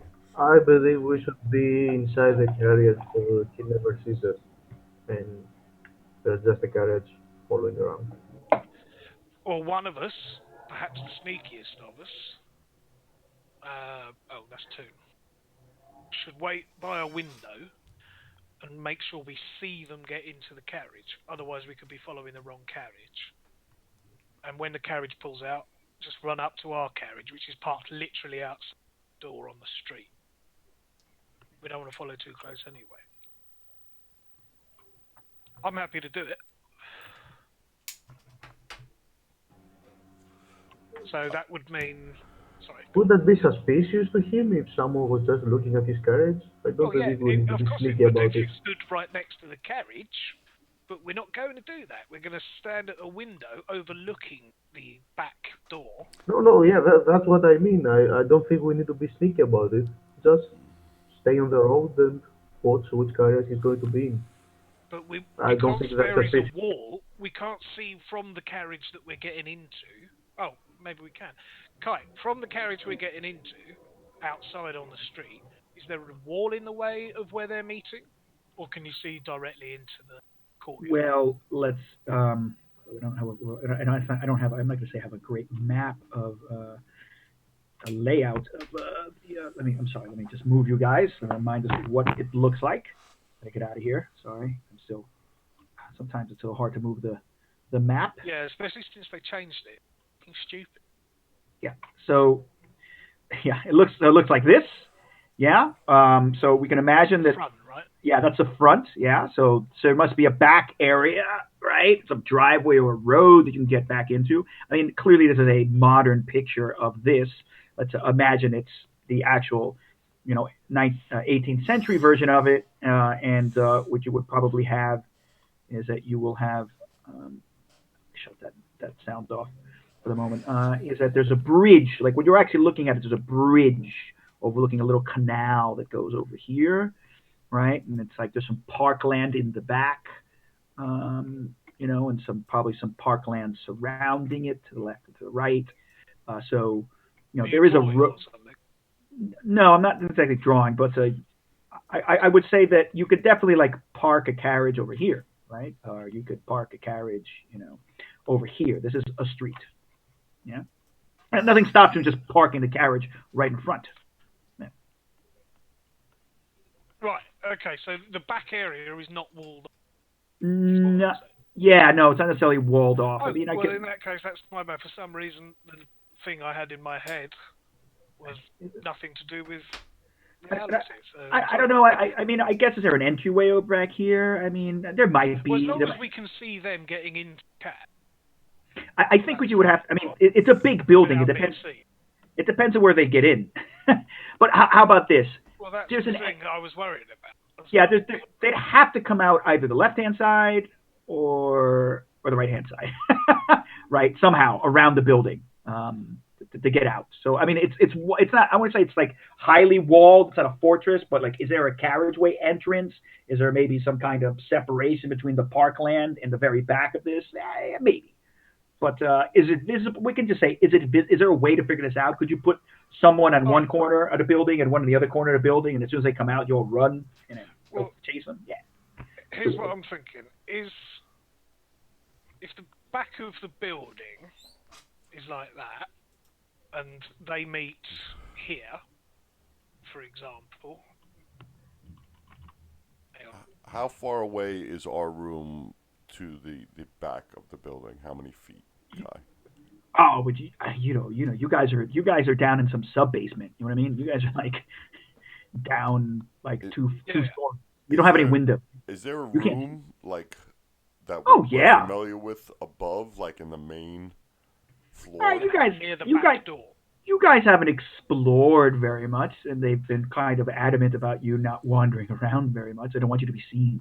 What I'm thinking is, if this is the back door, right, and wherever they come out, is there like a room adjoining it, for example, or somewhere around it where we can simply stand and look out the window?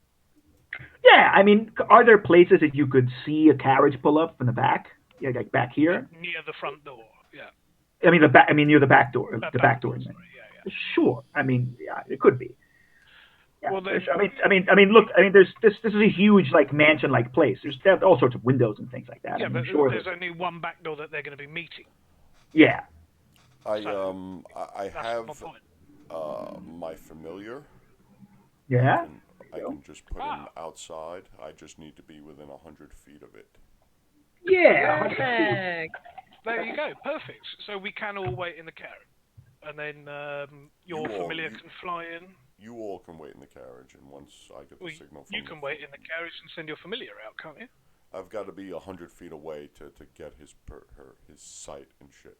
I mean, you could put the familiar on the roof, right, while you stand. Yeah, I guess we could put the familiar anywhere and just have it. I could tell it once it sees them to come and get us. As long as the street is 100 feet away from the back door. Is the place we're going to supposed to be secret? I mean, the carriage driver could just know where it is. The 100 feet is for we don't know where it is. For me to be able to get, his perception into my perception. So for me to be able to see through his sight is the 100 feet. But I could just tell him to go, 300-400 feet away and just come back once he sees them go in and tell me that. I could give him that order. We need to know the specific carriage or make sure that it's not the wrong carriage. But here's what I'm thinking. As long as we're 100 feet away from the back door in a carriage, that doesn't matter. Yeah. Or even 200 feet, because the owl has a sight of 120 feet at least. The driver won't know might know Nikholai, but he won't go into the Cartouvier probably. So we need to see where he stops, and then okay, fair enough. There. So yeah, if we must be able to park somewhere within 200 of the back without being seen. Then the owl can be 100 feet away from us, looking at the back door. You can see then what carriage they get into, and we don't fuck it up by following the wrong carriage and leaving Eve hanging in the wind. Sound like a plan? Yeah. Yep. Cool. Okay. Before we leave to go outside, Kai, I want to go and see my students. Okay. and see the progress of them being able to snuff a fucking candle. The next step I want them to be able to learn is to fucking clean themselves. Yes, those dirty, dirty French. So, yeah. So far, let's make sure this happens. Yeah. Okay. Good. Yeah. So far, it seems that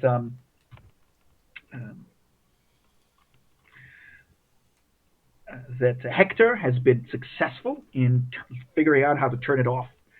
So he can actually light the candle on, and he can light the candle off. And he's and I think Pierre and Alceste, they are they have been more successful in heating water. Right? Am I correct? Right? If you can have a heat a small amount of chill, warm, or flavor up to 1 foot of non-living material.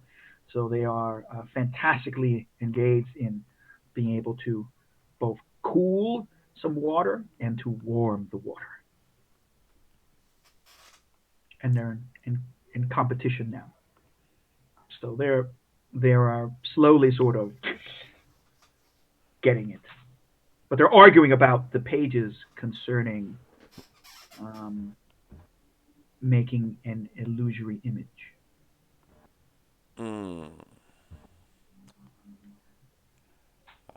They haven't figured that out yet.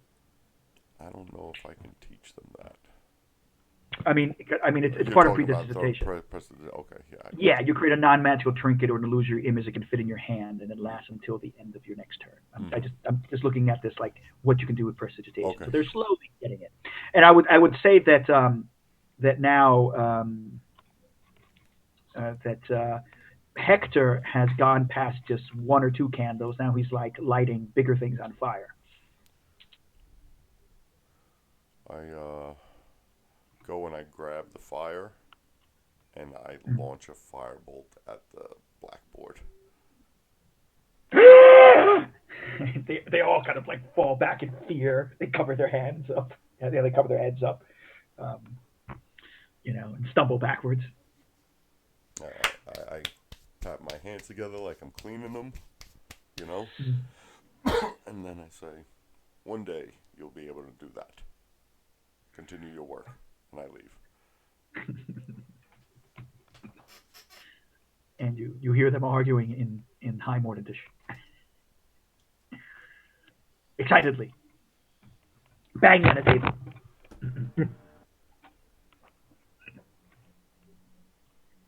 Okay.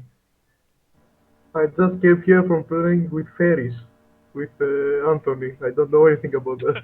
It's a slightly different world, isn't it?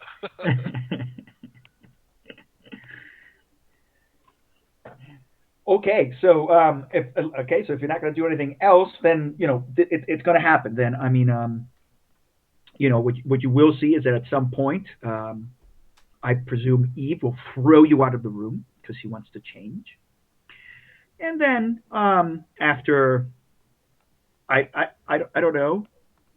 Can I peep through my through my portrait? Can try.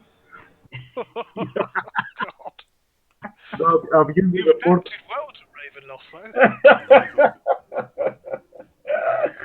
I don't know if there is a reason I put it there. Can you? I don't know if that's actually a power. Yeah, it's let me check the class. It lets Yeah, it lets you. I can always look through the eyes of the portrait. Wow.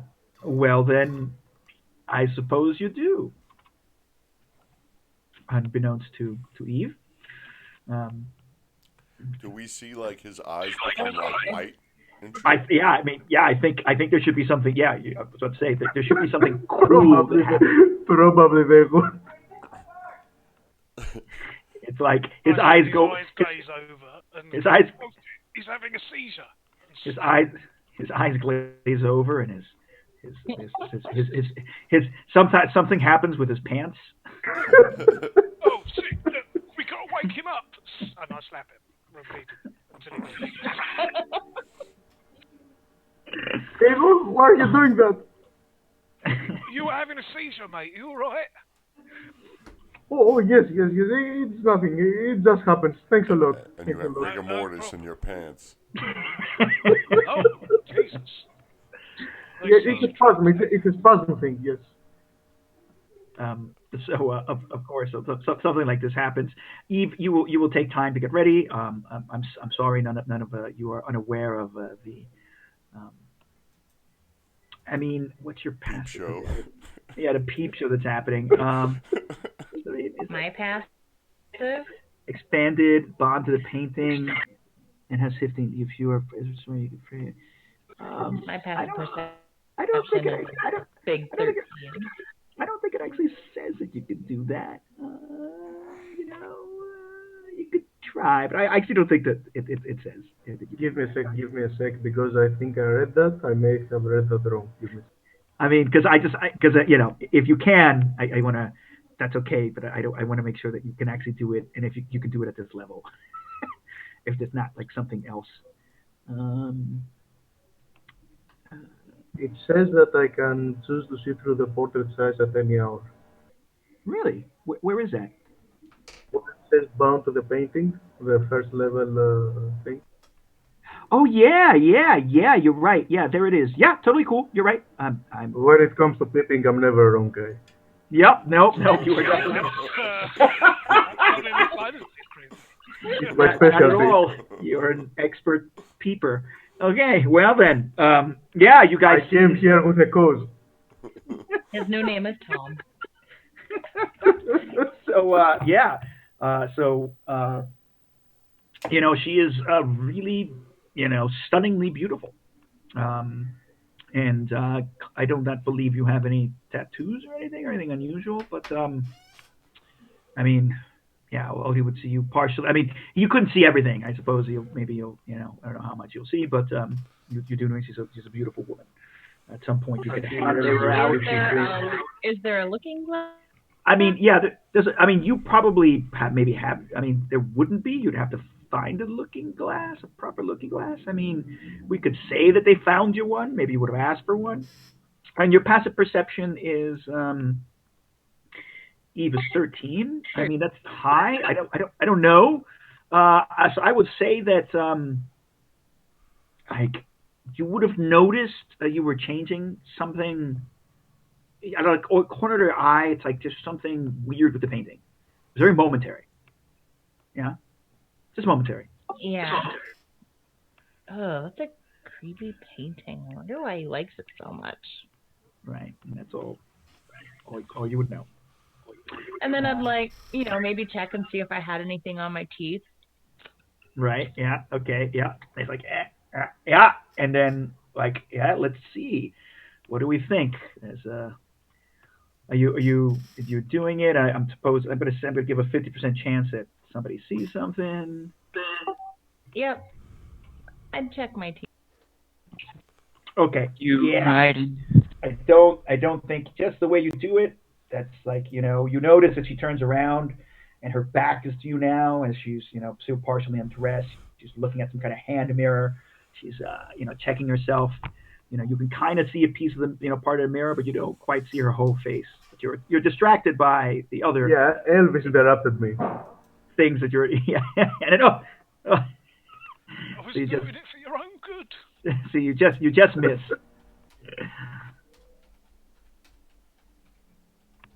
All right, yeah. So you dress yourself, and you're not really one for makeup, but I presume you might have access to a Who needs makeup? Yeah, okay, yeah. So you don't need any. You put on. So eventually she comes out and she's in this beautiful dress, like you've never seen her wear this. It's definitely much more. This is a fancier piece of clothing. It's not. I think normally what she wears is covers her whole body long. It's like it's either like a leather pants. I don't know how you normally do. But now it's a dress. Now she really looks like beautifully womanly, and you guys are all like, whoa. Wowzer. Willpower check all for none of you to drool. No, I'm just kidding. Constitution saving throw. Yeah. So she's quite gorgeous, and yeah, and so she's. And Eve, you can run it as you will. All right. So I guess I would head up a few minutes early rather than heading straight out back to meet him, just to ask how he thought I looked, if what I was wearing was okay. Oh yeah. Okay. So I guess you will have found him. He's probably up. He's probably in the same salon as you were. He's drinking brandy again, and he's flirting with the maid. And then when you come in, he turns around and he yes, and please bring her another glass. Oh, my dear, mademoiselle, and yeah, so he gets off so very attentively flirting with you, and very.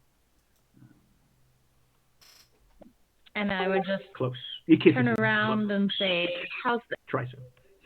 Go ahead. Sorry. Go ahead. Shay. I turn around in like a modeling your dress kind of stance, and I look at him and say, "How's this?" It is absolutely beautiful, my dear. I am sure you would be beautiful wearing anything or nothing. Come, and he kisses your hand and says, "Let us go. I have a cab waiting outside for us. And we will go there. We must hope that none of the eyes of the others will be on us, although I'm sure they will be on you. They will be jealous." And yeah, so he does a little like dance twirl with you, and he says, "Come, my dear."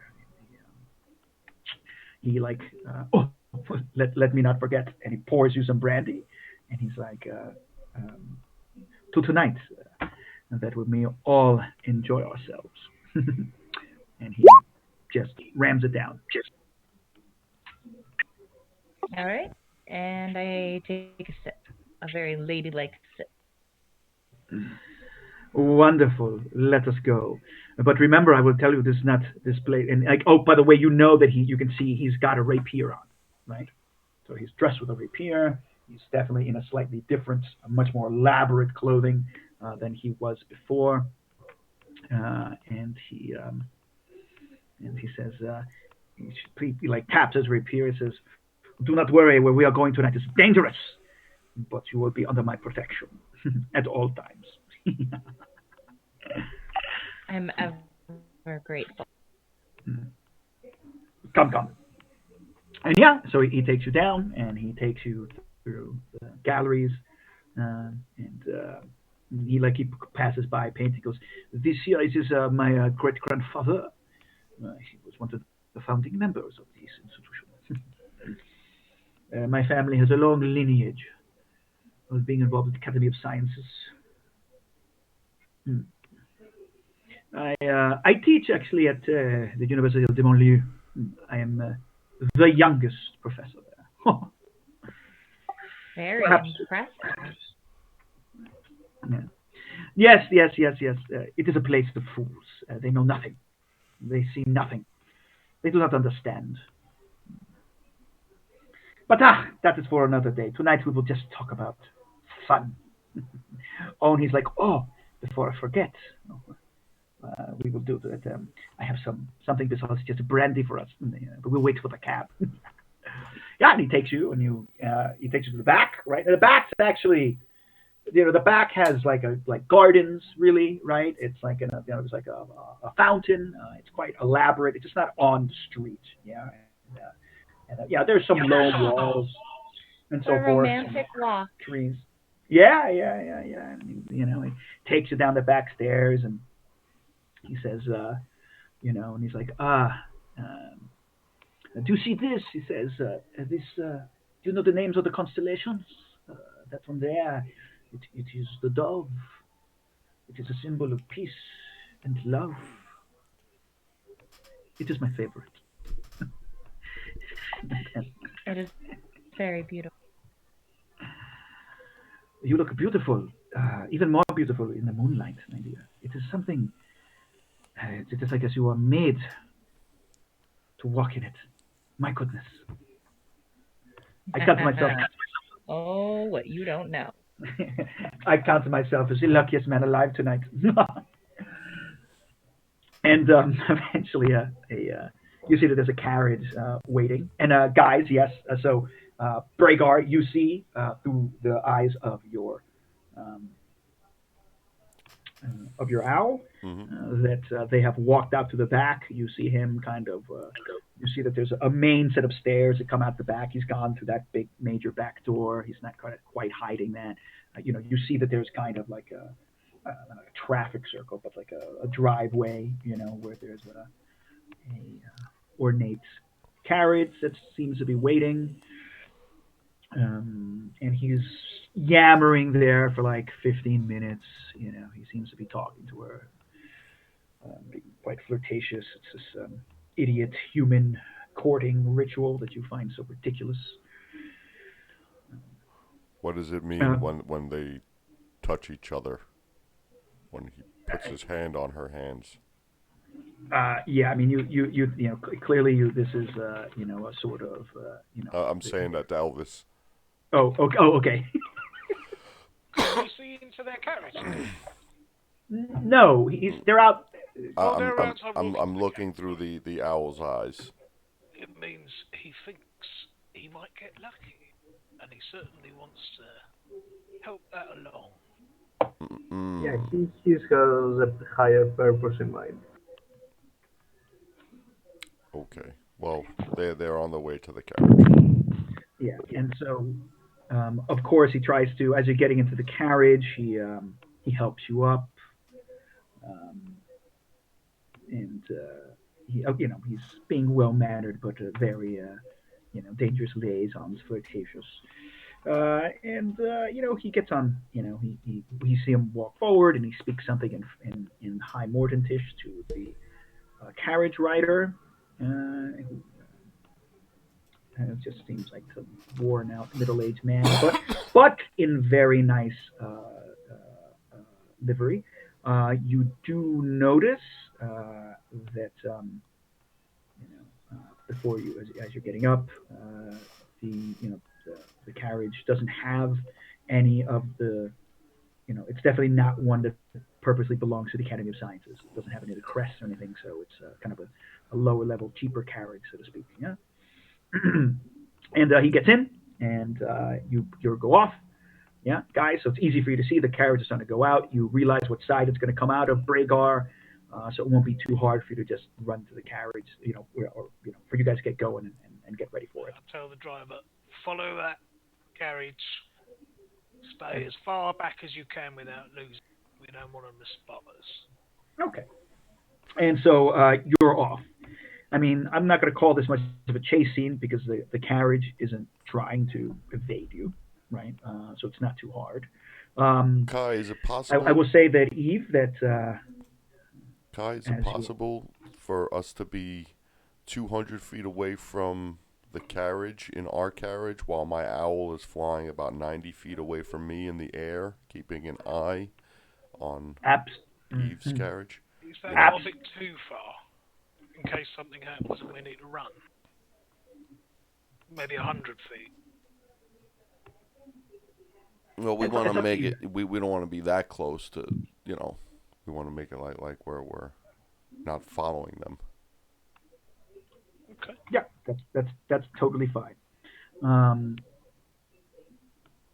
And clearly, before you got into the carriage, he would have looked around.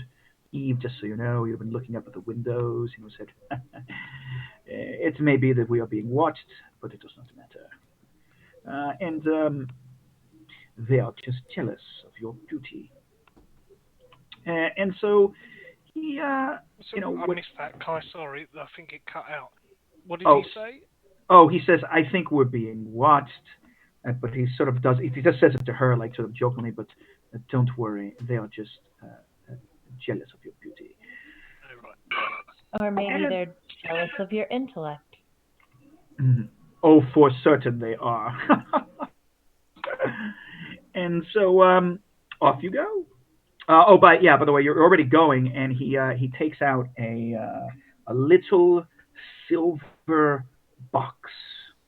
Yeah, it's like almost like those beautiful like cigarette boxes, right? A little bit thicker. It's quite ornate. It's clearly elaborate and expensive. It's got all sorts of beautiful carvings on it of like roses and flowers. And he opens it up, and there is a some little vials in them,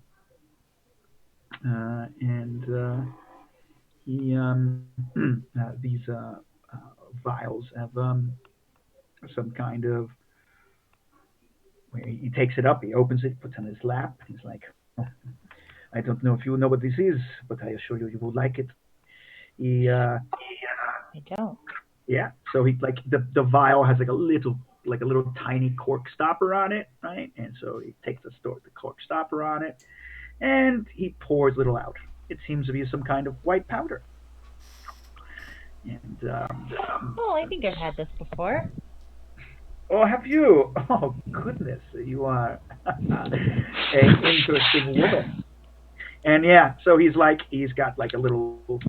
He seems to have like a little like a little razor that here, a little piece of metal, really flat piece of metal, divides it up, makes them.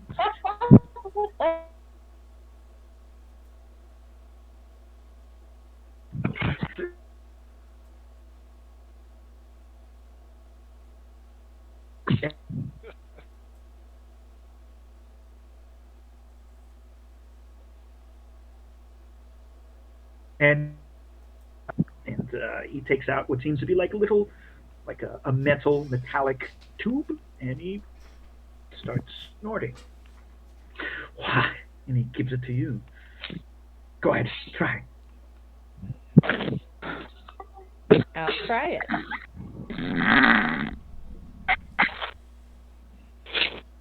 Yeah, and I'm like, oh, it burns. Oh, like rubbing my nose. ooh, what a rush. And yeah, and he's like, wonderful, yes, yes. And he takes out he's got a flask of something that he takes out of his inner coat from his vest, and he's like he opens it up, he takes a sip, and he goes, here. There's much more where this came from. You will enjoy. And he takes he takes another couple of these snorting this sort of like line of this strange white powder. And yeah, and he ends up sharing the entire vial with you. And he puts it away, and he starts just yammering and chattering and asking about you, telling him about himself, mostly talking about himself, but sometimes he asks you about you. What will you tell him about yourself, Eve? I will tell him that I had thus far dedicated my life to helping those less fortunate. Ah, yes, of course, a noble cause. Really, it is shows that you are a woman of not only beauty but great heart. Yes, yes, of course. There are so many of them. It is sad. You will have much work. It is. It is unfortunate, but there are those who can and those who can't. Unfortunately, the city is full of those who cannot and never will. It is our job, as their betters, to help them. What else would they do? They would die without us. And he drinks. I am very surprised that a woman of a woman of the order is it is so open-minded. Those of who I normally see chanting their prayers up in the Saint Mary les Arms are pathetically lost in their little world. They miss all there is to see. You are not. You clearly know that the world is much bigger than just um, staring at a stained glass window and praying. I know that the world is not just black and white, and there are more than two sides to every coin. Indeed. Well, we shall have a wonderful day, a wonderful night tonight, of course. I see so too. As a matter of fact, and then he launches into some long diatribe about why, of course, you know, it is important for the wealthy to take care of the poor, and that the poor shouldn't complain so much because without the wealthy they wouldn't have any jobs or any services, and that it doesn't matter because they're little people and they don't understand. But you understand. You will understand a mind as brilliant as his, as capable as his, as wise I as his. could roll my eyes right now. And he yammers like this for a while. I mean, he's charming. Don't get me wrong. He's super eloquent and intelligent, and and he speaks low Mordentage quite well. And he it doesn't have so much of an accent like some of the others do. But clearly he is a man who's self-involved in his own in his own self. I mean, he has adventures. Like he's told you, he's done some traveling. Actually, he's spoken with Barovian scholars, and he has some contacts with actually Barovian scholars and some Barovians who live here in Demontlieu, in Port Lucine, which is where he caught some of those words, and he tries to actually give you. And he seems to know a lot of curse words and words for anatomical parts. In Barovian. So I would ask him, who are his Barovian friends who live in the city? Oh, yes. Well, there are some. There is a little enclave, in the Côte and there is also some merchants. They tend to work in the Côte Marchande by the docks. You, young lady, I am sure you have never been to a place like the docks. It is far wilder than anywhere that we are going tonight. The things I have seen there are, and they are not for polite society. I do not think you are so polite, but I will not speak of that. And he says some names. They're not the two that you heard of, but he seems to, Okay. There is a wonderful Barovian. There is a food stall. I guess you would call it a restaurant, but it's barely that. It is really a place where they sell some cheap some of that. What is that name of that thing that you drink? It is clear. It has a taste of anise. Oh, I don't know. It is delicious, and they sell some soups there. It is wonderful, and many beautiful women there too. None as beautiful as you. Perhaps I will take you there one day. Yes. Perhaps tomorrow night. And he keeps on. A taste of home. Yes, of course. Oh, yes. I should wish to have a taste of your home. Perhaps I will tonight. And so you eventually will get the guys. And so forth and so on. I can't read those faces. I know, I'm sorry. But the man is clearly egotistical and laying it on thick, and he's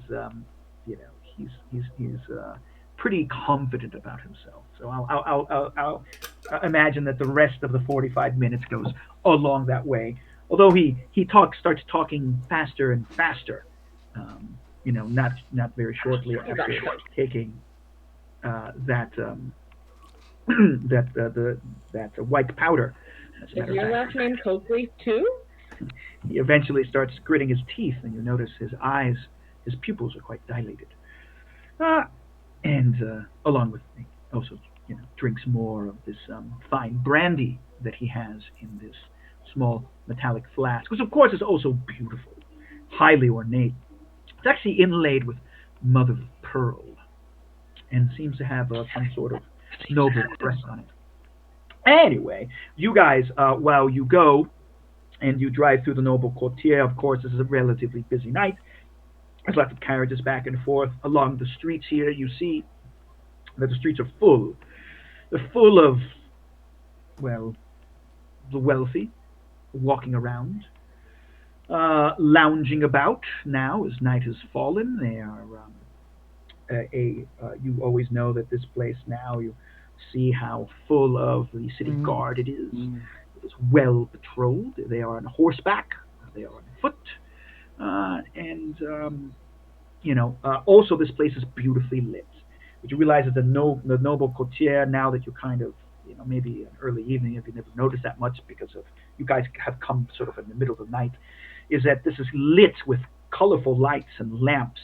There are fountains that seem to be, exploding with color, because here you see that not only is a quartier Vieille not only the government quarter, but it is of course partially a tourist quarter, and you see that there are possibly visitors here. They certainly are wealthy at the way they're dressed, but not all of them are dressed like de Montlouis.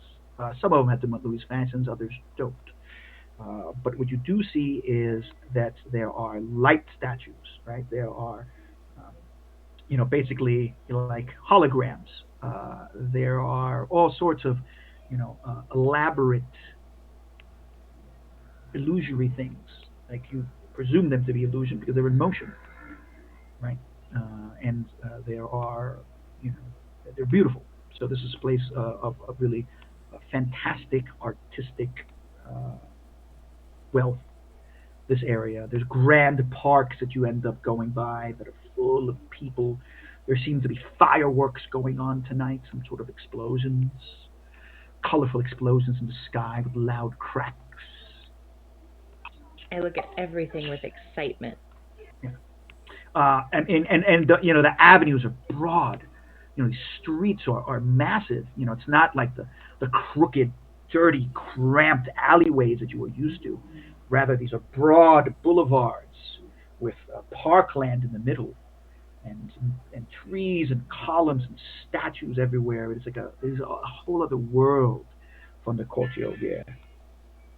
Eventually, you will get to a bridge, and as you get to the bridge, you see that the side of the river becomes heavily guarded. There's patrols of the city guard there, along with, you can see what are newly erected, it seems, stations for the Republican Guard. And one thing that you notice as you pass that you haven't seen before, I guess maybe because of the way you've come in, you just haven't noticed, that at either end of the bridge, on this side of the river, there's some kind of horse-sized or bigger. Doesn't look like a horse. It's standing on two legs. So what is that? It's a metallic man or thing. It's some large brasswork device. It looks like it has legs, and it's at least 1.5, 2 men tall, and it's surrounded by guards. But you could tell that it's, it looks like it has some sort of cannon attached to it or something, and the cannons are pointed across the river. It looks like a horse, or it's just a horse size. It's like horse-sized, something big. It's nothing you've ever seen before. Large, metallic. This place is very well lit. This bridge, of course. Some of the lights are not just candle flames. There's something about them. Braegar, you know that some of this, there must be some sort of magic-powered lighting here, because on this side it's bright and it's multicolored, and it's not flaming and it's not candles. And these are things you've never seen before, Braegar. These things are some sort of man plus sized, again, metallic, silver. They have the crest of the Republic on them. And as you get closer, you realize that, again, they're almost man-shaped. It looks like they must have some kind of shield on them. They're enormous. From But this distance, can I see how it's constructed, or it seems to be almost like armor plating, like some kind of giant distorted, like something you would have seen, in your land, right? Full plate mail armor, but it's big and it's not human. It's bulky. It's like almost. what about like would I have ever heard of or seen Swoop like the out. a golem, or have any knowledge of a golem? Right. Eyes, because they're glowing. Can you hear me? It's a robo gendarme. Is do I have any knowledge or pre-existing knowledge of like golems? Ooh.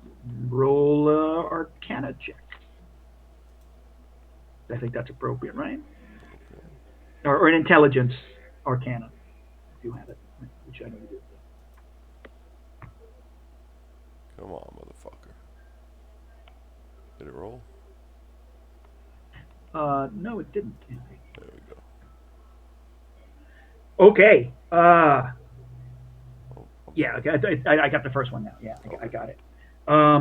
Yeah, you deduce that this. I mean, you've heard of these things of making, not undead creatures, but giving life to constructs. The constructs, right? I mean, you've heard of it of flesh, and you've heard of it of made of wood, but this is something different, right? And as you pass it, you will get a. This is like an RPG. I mean, this is not a mechanical thing, but you'll get a tingle, right? Mm-hmm. There's something magical about these things.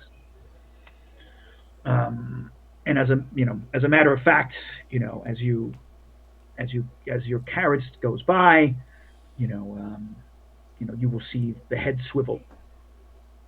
This thing that must be like a head is swiveling back and forth as if it's scanning the bridge in the river. Does it look at us? Yeah, it scans. It like turns every time there's a carriage that goes by. Turns towards you. Does it look like what they were making in the basement at the academy? Ooh.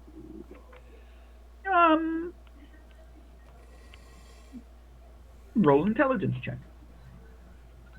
Okay.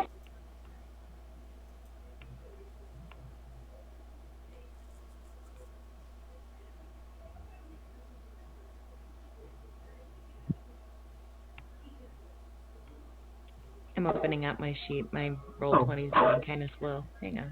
Oh, okay, gotcha. Yeah, we'll keep on going then. Like you tell me, and then I'll answer that question. Yeah, you guys will cross a bridge, and no one checks you crossing it. They only seem to care about when you're coming back in. And so you guys will make it, and eventually you will get yourselves down, into the Culture of Via, and I'm going to bring you back to the other map. Just give me a second here, guys. I'm trying to make my here. Did it move? Yes. Okay, good. That worked. And so it's going to take you. You guys are going to go, pass down this way. Kai, I got a bounce. Oh, okay, no problem. I think we're coming close to the end, right? Because I think. Yeah, I'll see you all next week. Okay, man. You guys can get to you onwards. That's fine. Sweet. See ya. Bye. See ya. Be good, Toon. Bye, Toon. It's gonna take you somewhere over here, to the south of where you guys usually are.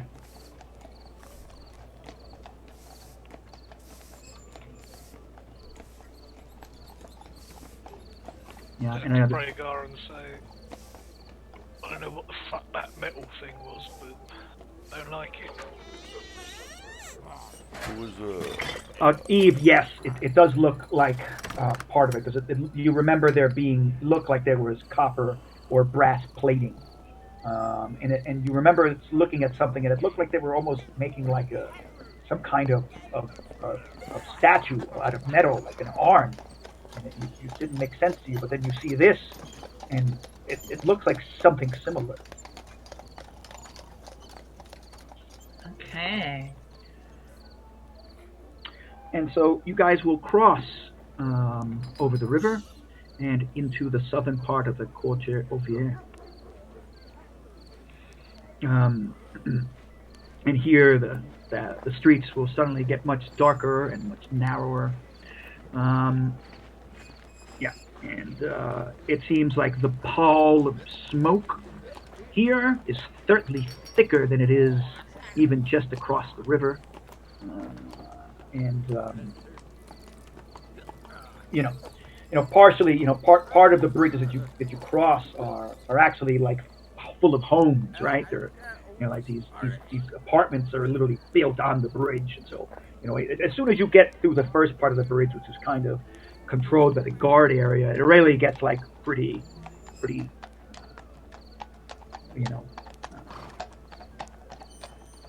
unpleasant rather quickly until you guys find yourselves into an area where luckily it doesn't seem like the fires necessarily reached too much here. You don't see that many burned buildings, but you do see that there are, strangely enough, like you pass a couple of abandoned or derelict-looking chapels of some kind. They seem to be burnt out, roofs collapsed. And you don't pass by not far from here. Of course, by the river, the smell is terrible as you pass over the river. There are tanneries probably not far from here, and so the effluence from some of that is quite nasty. Down here, there definitely seems to be some kind of one of these new manufacturing factories, multi-story, enormous, belching black smoke from some sort of from coal that they use. So it's starting to be sold in the Quartier Vier as to help heat homes. But you know that one of these places down here, that these parts of these factories are essentially workhouses for the poor. They are, as far as you're concerned, semi-prisons. So eventually, the carriage rider says, we are, kind of pulls along these narrow streets, and Evangeline, as the carriage stops, he says, but we are almost here. We will need to walk down some alleys. It's not easy for us to just go by car. But do not worry. This place is unpleasant. At least getting there, but once we get there, it will be wonderful. I assure you. You will never have seen anything like this. He gets off the cart and he puts his hand out. Very excited. And it helps you down. Of course, you've returned to the normal awful stink of the Quartier Vier. As soon as you start getting down, as soon as the whole carriage stopped, there was a gaggle of children who came, and they've gathered around the opening of your cab, and their hands out. Of course, they're totally dirty, dressed in rags, and they're, Mister, please, help me, food, coin, copper, gold, the Dickensian street rats. And so Nikholai's like, but of course, here is a copper for you, and a copper for you, and a copper for you, and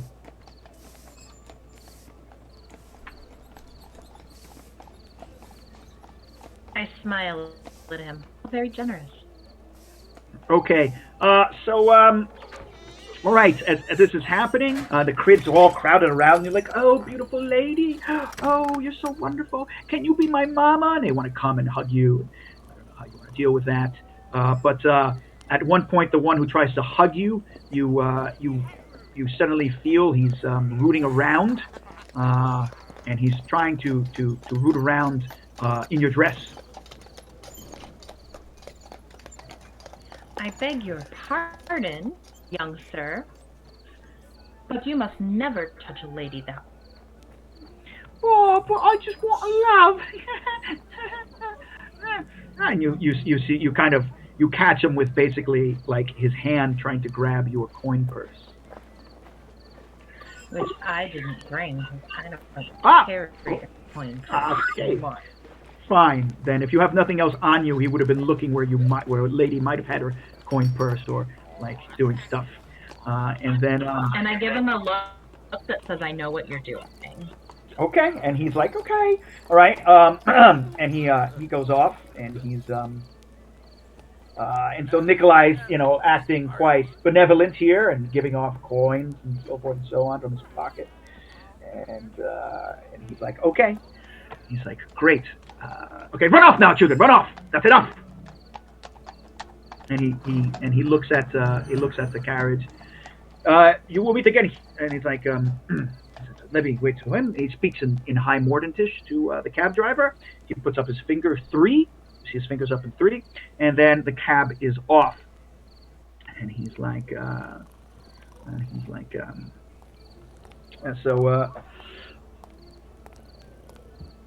you guys start walking down the alley. I'll give the cab driver another 250 gold. Right.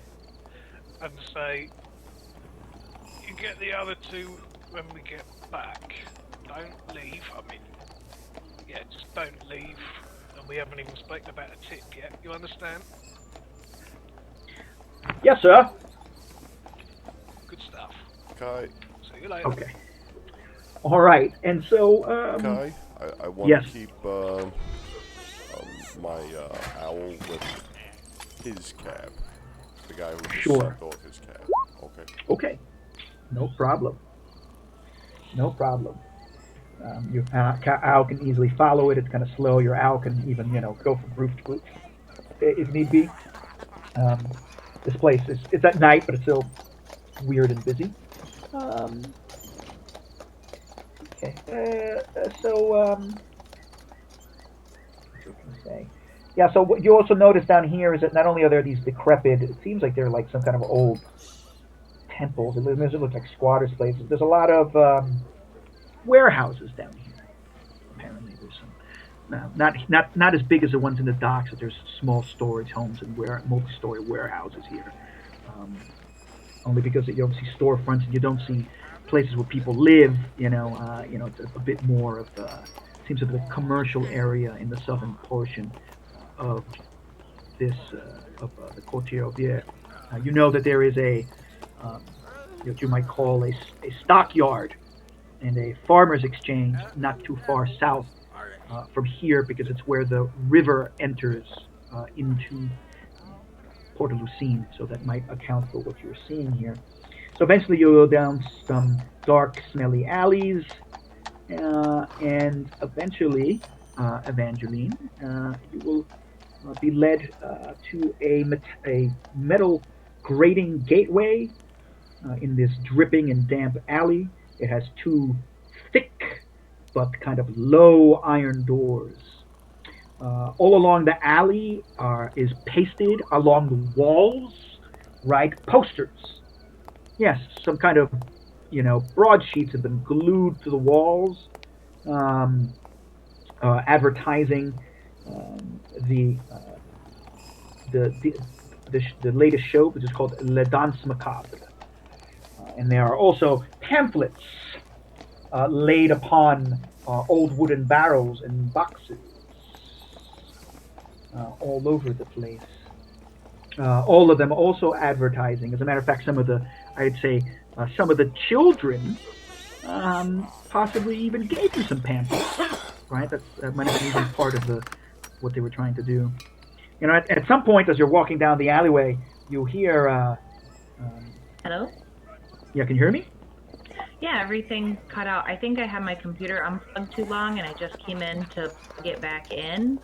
And right as I unplugged it, plugged it back in, everything slowed down, and I think I disconnected without really disconnecting because everything went silent. So.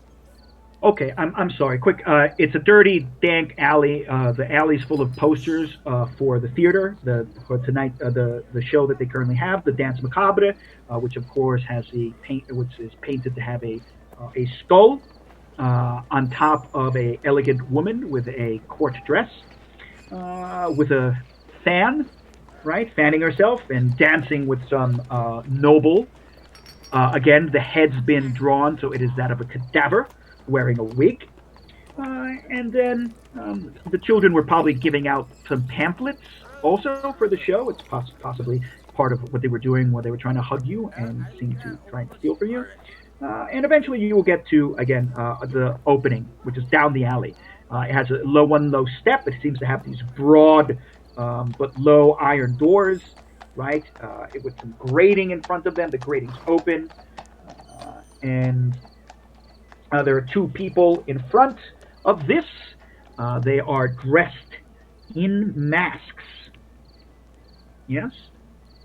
They are dressed in black clothing. They are dressed in some masks that are painted to look like skulls. And they are wearing red sashes. Mm-hmm. And they hand you a pamphlet, which seems to have some sort of, I'd rather like a program for the night, and they speak very, in a kind of strange, sing-songy way. Welcome tonight to Danse Macabre. Whirl the night away and enjoy. Do not forget the sights and the sounds.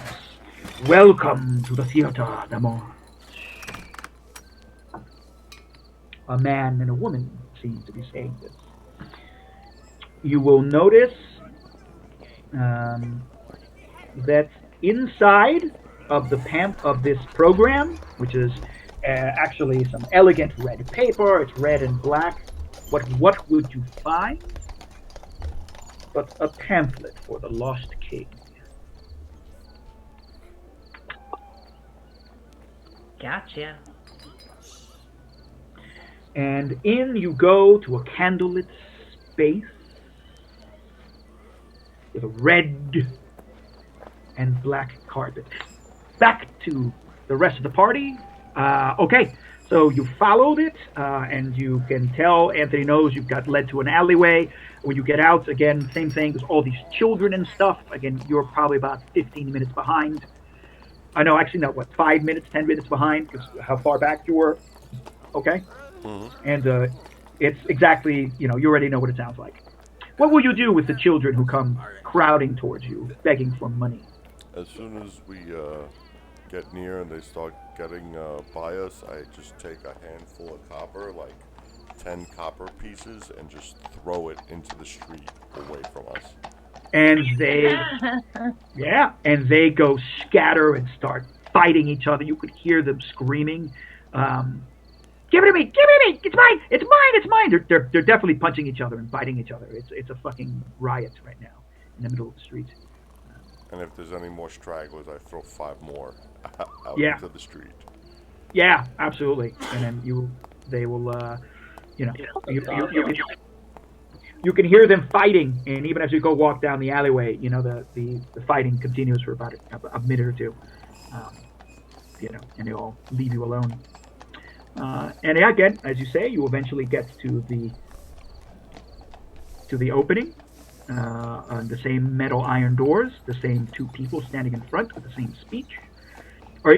By the way, Braegar, are you as yourself or something else? I'm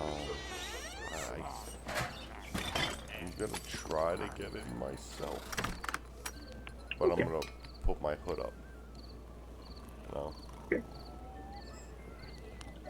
That's fine. And so you guys will go and Braegar, when they hand you the pamphlet, they look at you and they go, the artistry is incredible. I am impressed. Good show, my men. You are properly prepared for the Danse Macabre tonight. Perhaps you will join our troupe one day with those, with your great skill. Ooh, frightening it is. I said thank you. He is of the spirit. He is of the... What is the pamphlet about? It's about the king. Yeah. And you definitely get a pamphlet, Braegar, that has the lost. I mean, you definitely get a program that has the Lost King pamphlet in it. Yeah. This Lost King is the one the whole revolution is happening about, right? Sorta. It's one of. I mean, you have to imagine this is again. I'm copying from the reality of what revolutionary France was like, or pre-revolutionary France. There's like all sorts of revolutionary groups, and you would have heard of them because they have. Well, before the night of the disappeared, they were having marches and meetings and stuff. So the shit hit the fan, and the police started to get all fascist and basically have martial law. Unless you're in the deepest part of the hood, as they say, the slums, in the where it's completely And lawless. all those groups support the Lost King, or it's just one of them? No, you're not sure. I mean, you've heard this thing of the Lost King. There's Okay, like various okay. different. There's various different stories about the Lost King that are. Yeah. Okay. But the Okay, point is understand. that it's all anti the Republican government. That's one thing you do know. Whoever's doing this is doing it, and the pamphlets basically make mock the Lord Governor, right, which is the head of the Republican government, along with his main council, Brilliance, which is the main advisory council. Because the government's actually a complicated thing here, but the main attack is on that. And of course, uh, you don't know that much. But if they would have explained it to you, the hint is that the Lost King is that some member of the ancient royal family is alive and well in the Courtier Auvier, and that he will be restored to the throne. Okay, got it. So whilst I was in the loot, Oh, I'm sorry. that's right. Whilst I was in the loot, they're going in, are they? Yeah, you guys are all going in. You're going into the theater now. I'm not going in. It's too Oh, noticeable. sure, of I course. would try and watch from the street. No problem. And you would have seen the find an alleyway, hide, and keep an eye on the door. Mm-hmm. Okay.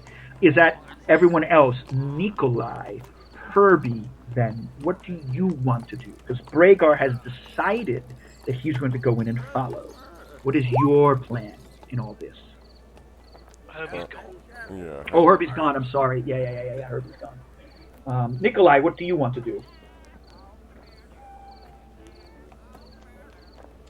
Nikholai? Ref. Did we lose him? Oh, maybe. Raphael, you there? Kai just left. Uh-oh. Maybe connection issues? Oh. Raf, you there? Raphael? Oh yes, I was in toilet. I wrote BRB. Yeah, I'm back now. Okay. So, Kai was asking, do you want to go into the theater, or are you going to stay out with Elvis? Oh yes. 1 minute. Who's going in the theater? I just went in, and Eve went in with her date. Yeah, I'm following too. Okay. Guys? Yeah. Hello. Yeah, we Yeah, sorry. I didn't realize I got disconnected too like an idiot. Sorry. Raphael, is Raphael there? Yeah, Yes. he said he's Just. I'm Yeah, sorry. I'm going in. I'm going in. Okay, all right, good. So Braegar, you're going to go in, and then we're going to have basically Elvis staying as guard outside. There's alleys, of course, surrounding this area. This place doesn't seem to be. I mean, I would say that there are some bars here. Yeah, so it's not completely sort of vacant or anything. You drove to some kind of slightly vacant areas, but this particular road seems to have some activity. So you might, it's not too hard to just hide or just hang around outside. You won't stick out so much, right? So it's okay, and that's what you wish to do. And then I presume Herbie will stay out with you, perhaps. Right. So you and Elvis and Herbie will stay out. I'll just say that for now. Braegar and Nikholai and Evangeline and our charming professor will go in. Okay. Elvis, what you This is like you got to go now, right? I mean, Charles. I'm finding an alley where I can see the and hiding and keeping an eye out. Yeah. But before I do I that, think he's talking I'd about like real to life. just walk. Yeah, I mean, no, I don't have to go tonight, mate. I was going to have to go, but we're going to start next week. Yay! oh, So okay. I can stay as long as sorry, I did put it in Discord, but yeah, I can stay as long as we.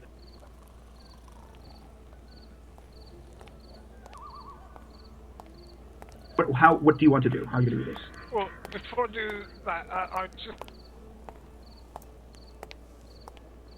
the other entrances that may or may not be there or being guarded. Doing so stealthily with my hood up, not stealthily, but so as not to be noticed amongst the crowd. And once I've done that lap, I'll find a sort of alleyway, dark alleyway, opposite here, where I get a good view of the entrance, and then sort of just hide there, sit down like I was a beggar or drunk, and just keep an eye on the door with my hood up. Okay. No problem. So, give me a sec here. Let me just read something.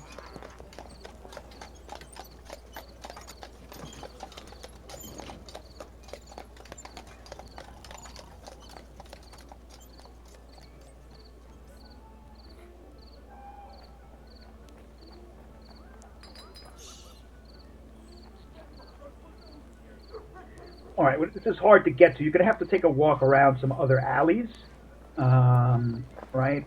Surrounding this, and eventually, it'll take a little while to get to the little. It's a bit of a maze because the main entryway is actually down this alley. But you take a walk, you have to go back out of the main street and then come back in. But you'll notice that there is a back area to here, I suppose. And you will know this because you will notice that there are some. It seems that there are some possibly actors or something because there's some people in costumes out that back, and they seem to be talking with maybe a halfling. Right? You see something exchange hands, and the halfling slinks off into the darkness, and then the people go inside this. You see them like they must go through a door, and so now you go back. If you follow that alleyway down, yeah, you can see